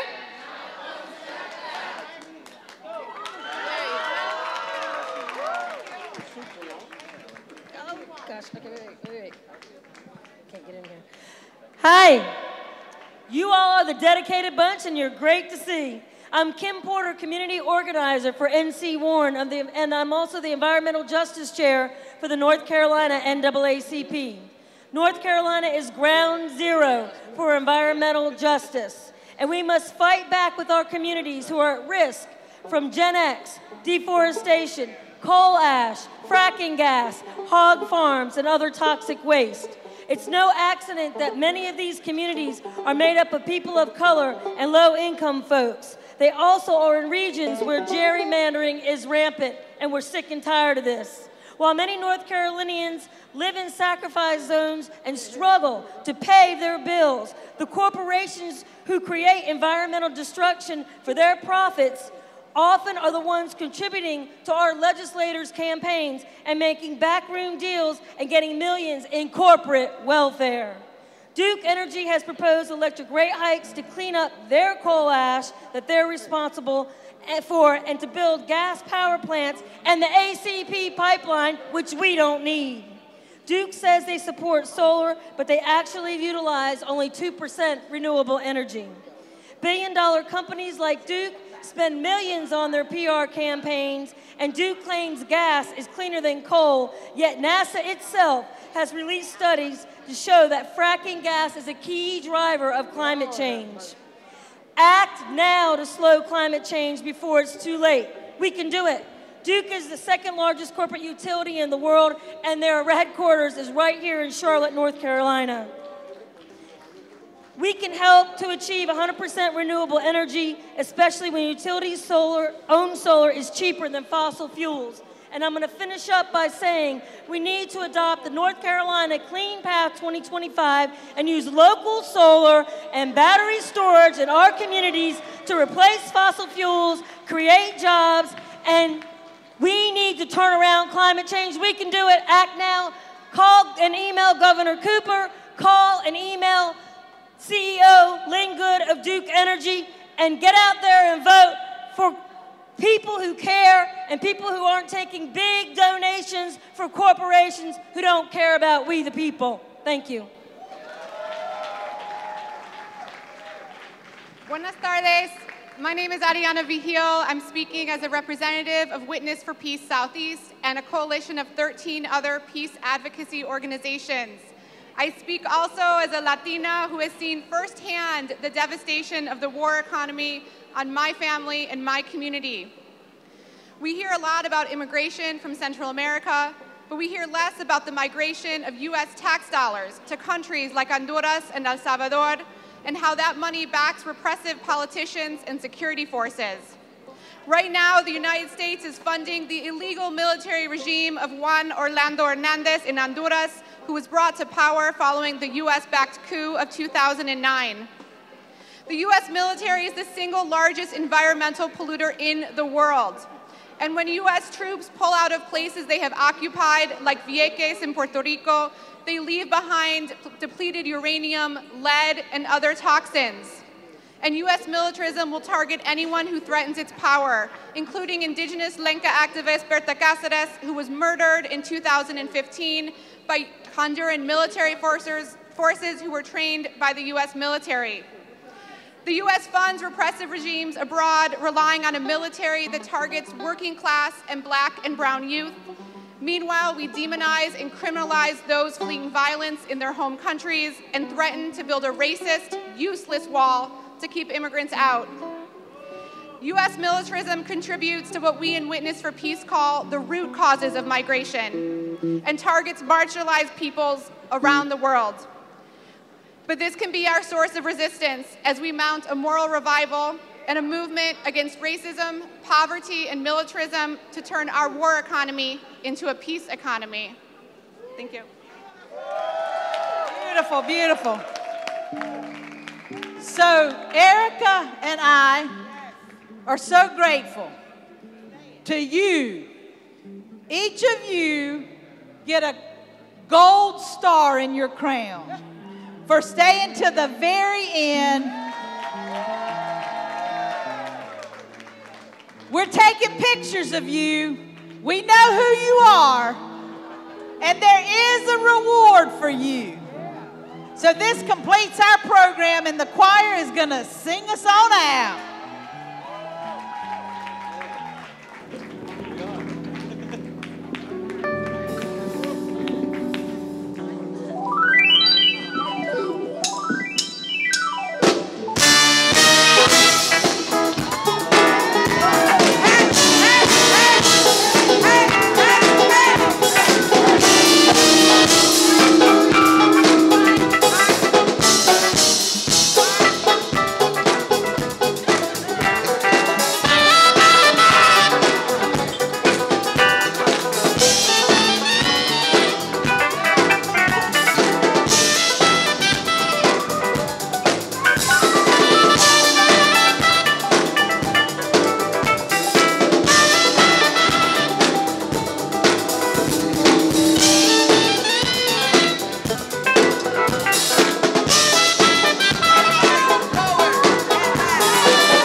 coming out to you live. I'ma tell the truth without the sugar. We gon' break it down for you like cannibalism. What's it gonna take to dismantle oppressive systems? Take back your wisdoms, take back your wisdoms. We talking racism, sexism, ableism, classism, heterosexism, genderism, ethnocentrism, a colorism. Get free from all the isms. So say we don't need them. Get free from all the isms. Say we don't need them. Say fight for power. I say fight for power. I say fight for power. I say fight for power.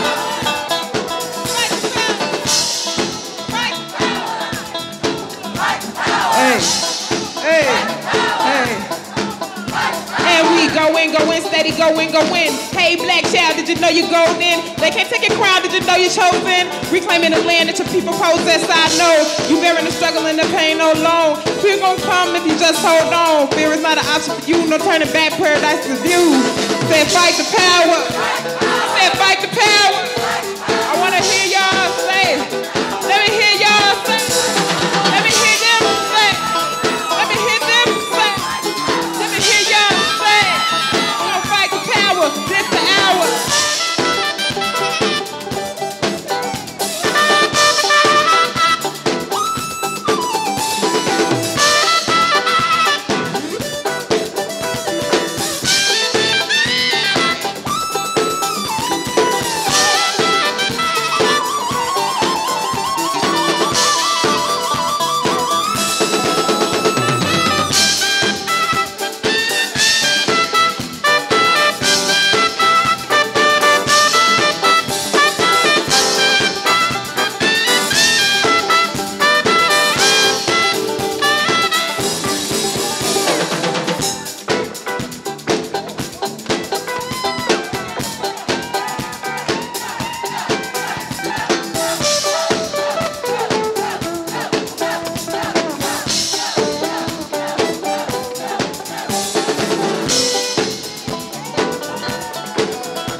quiet.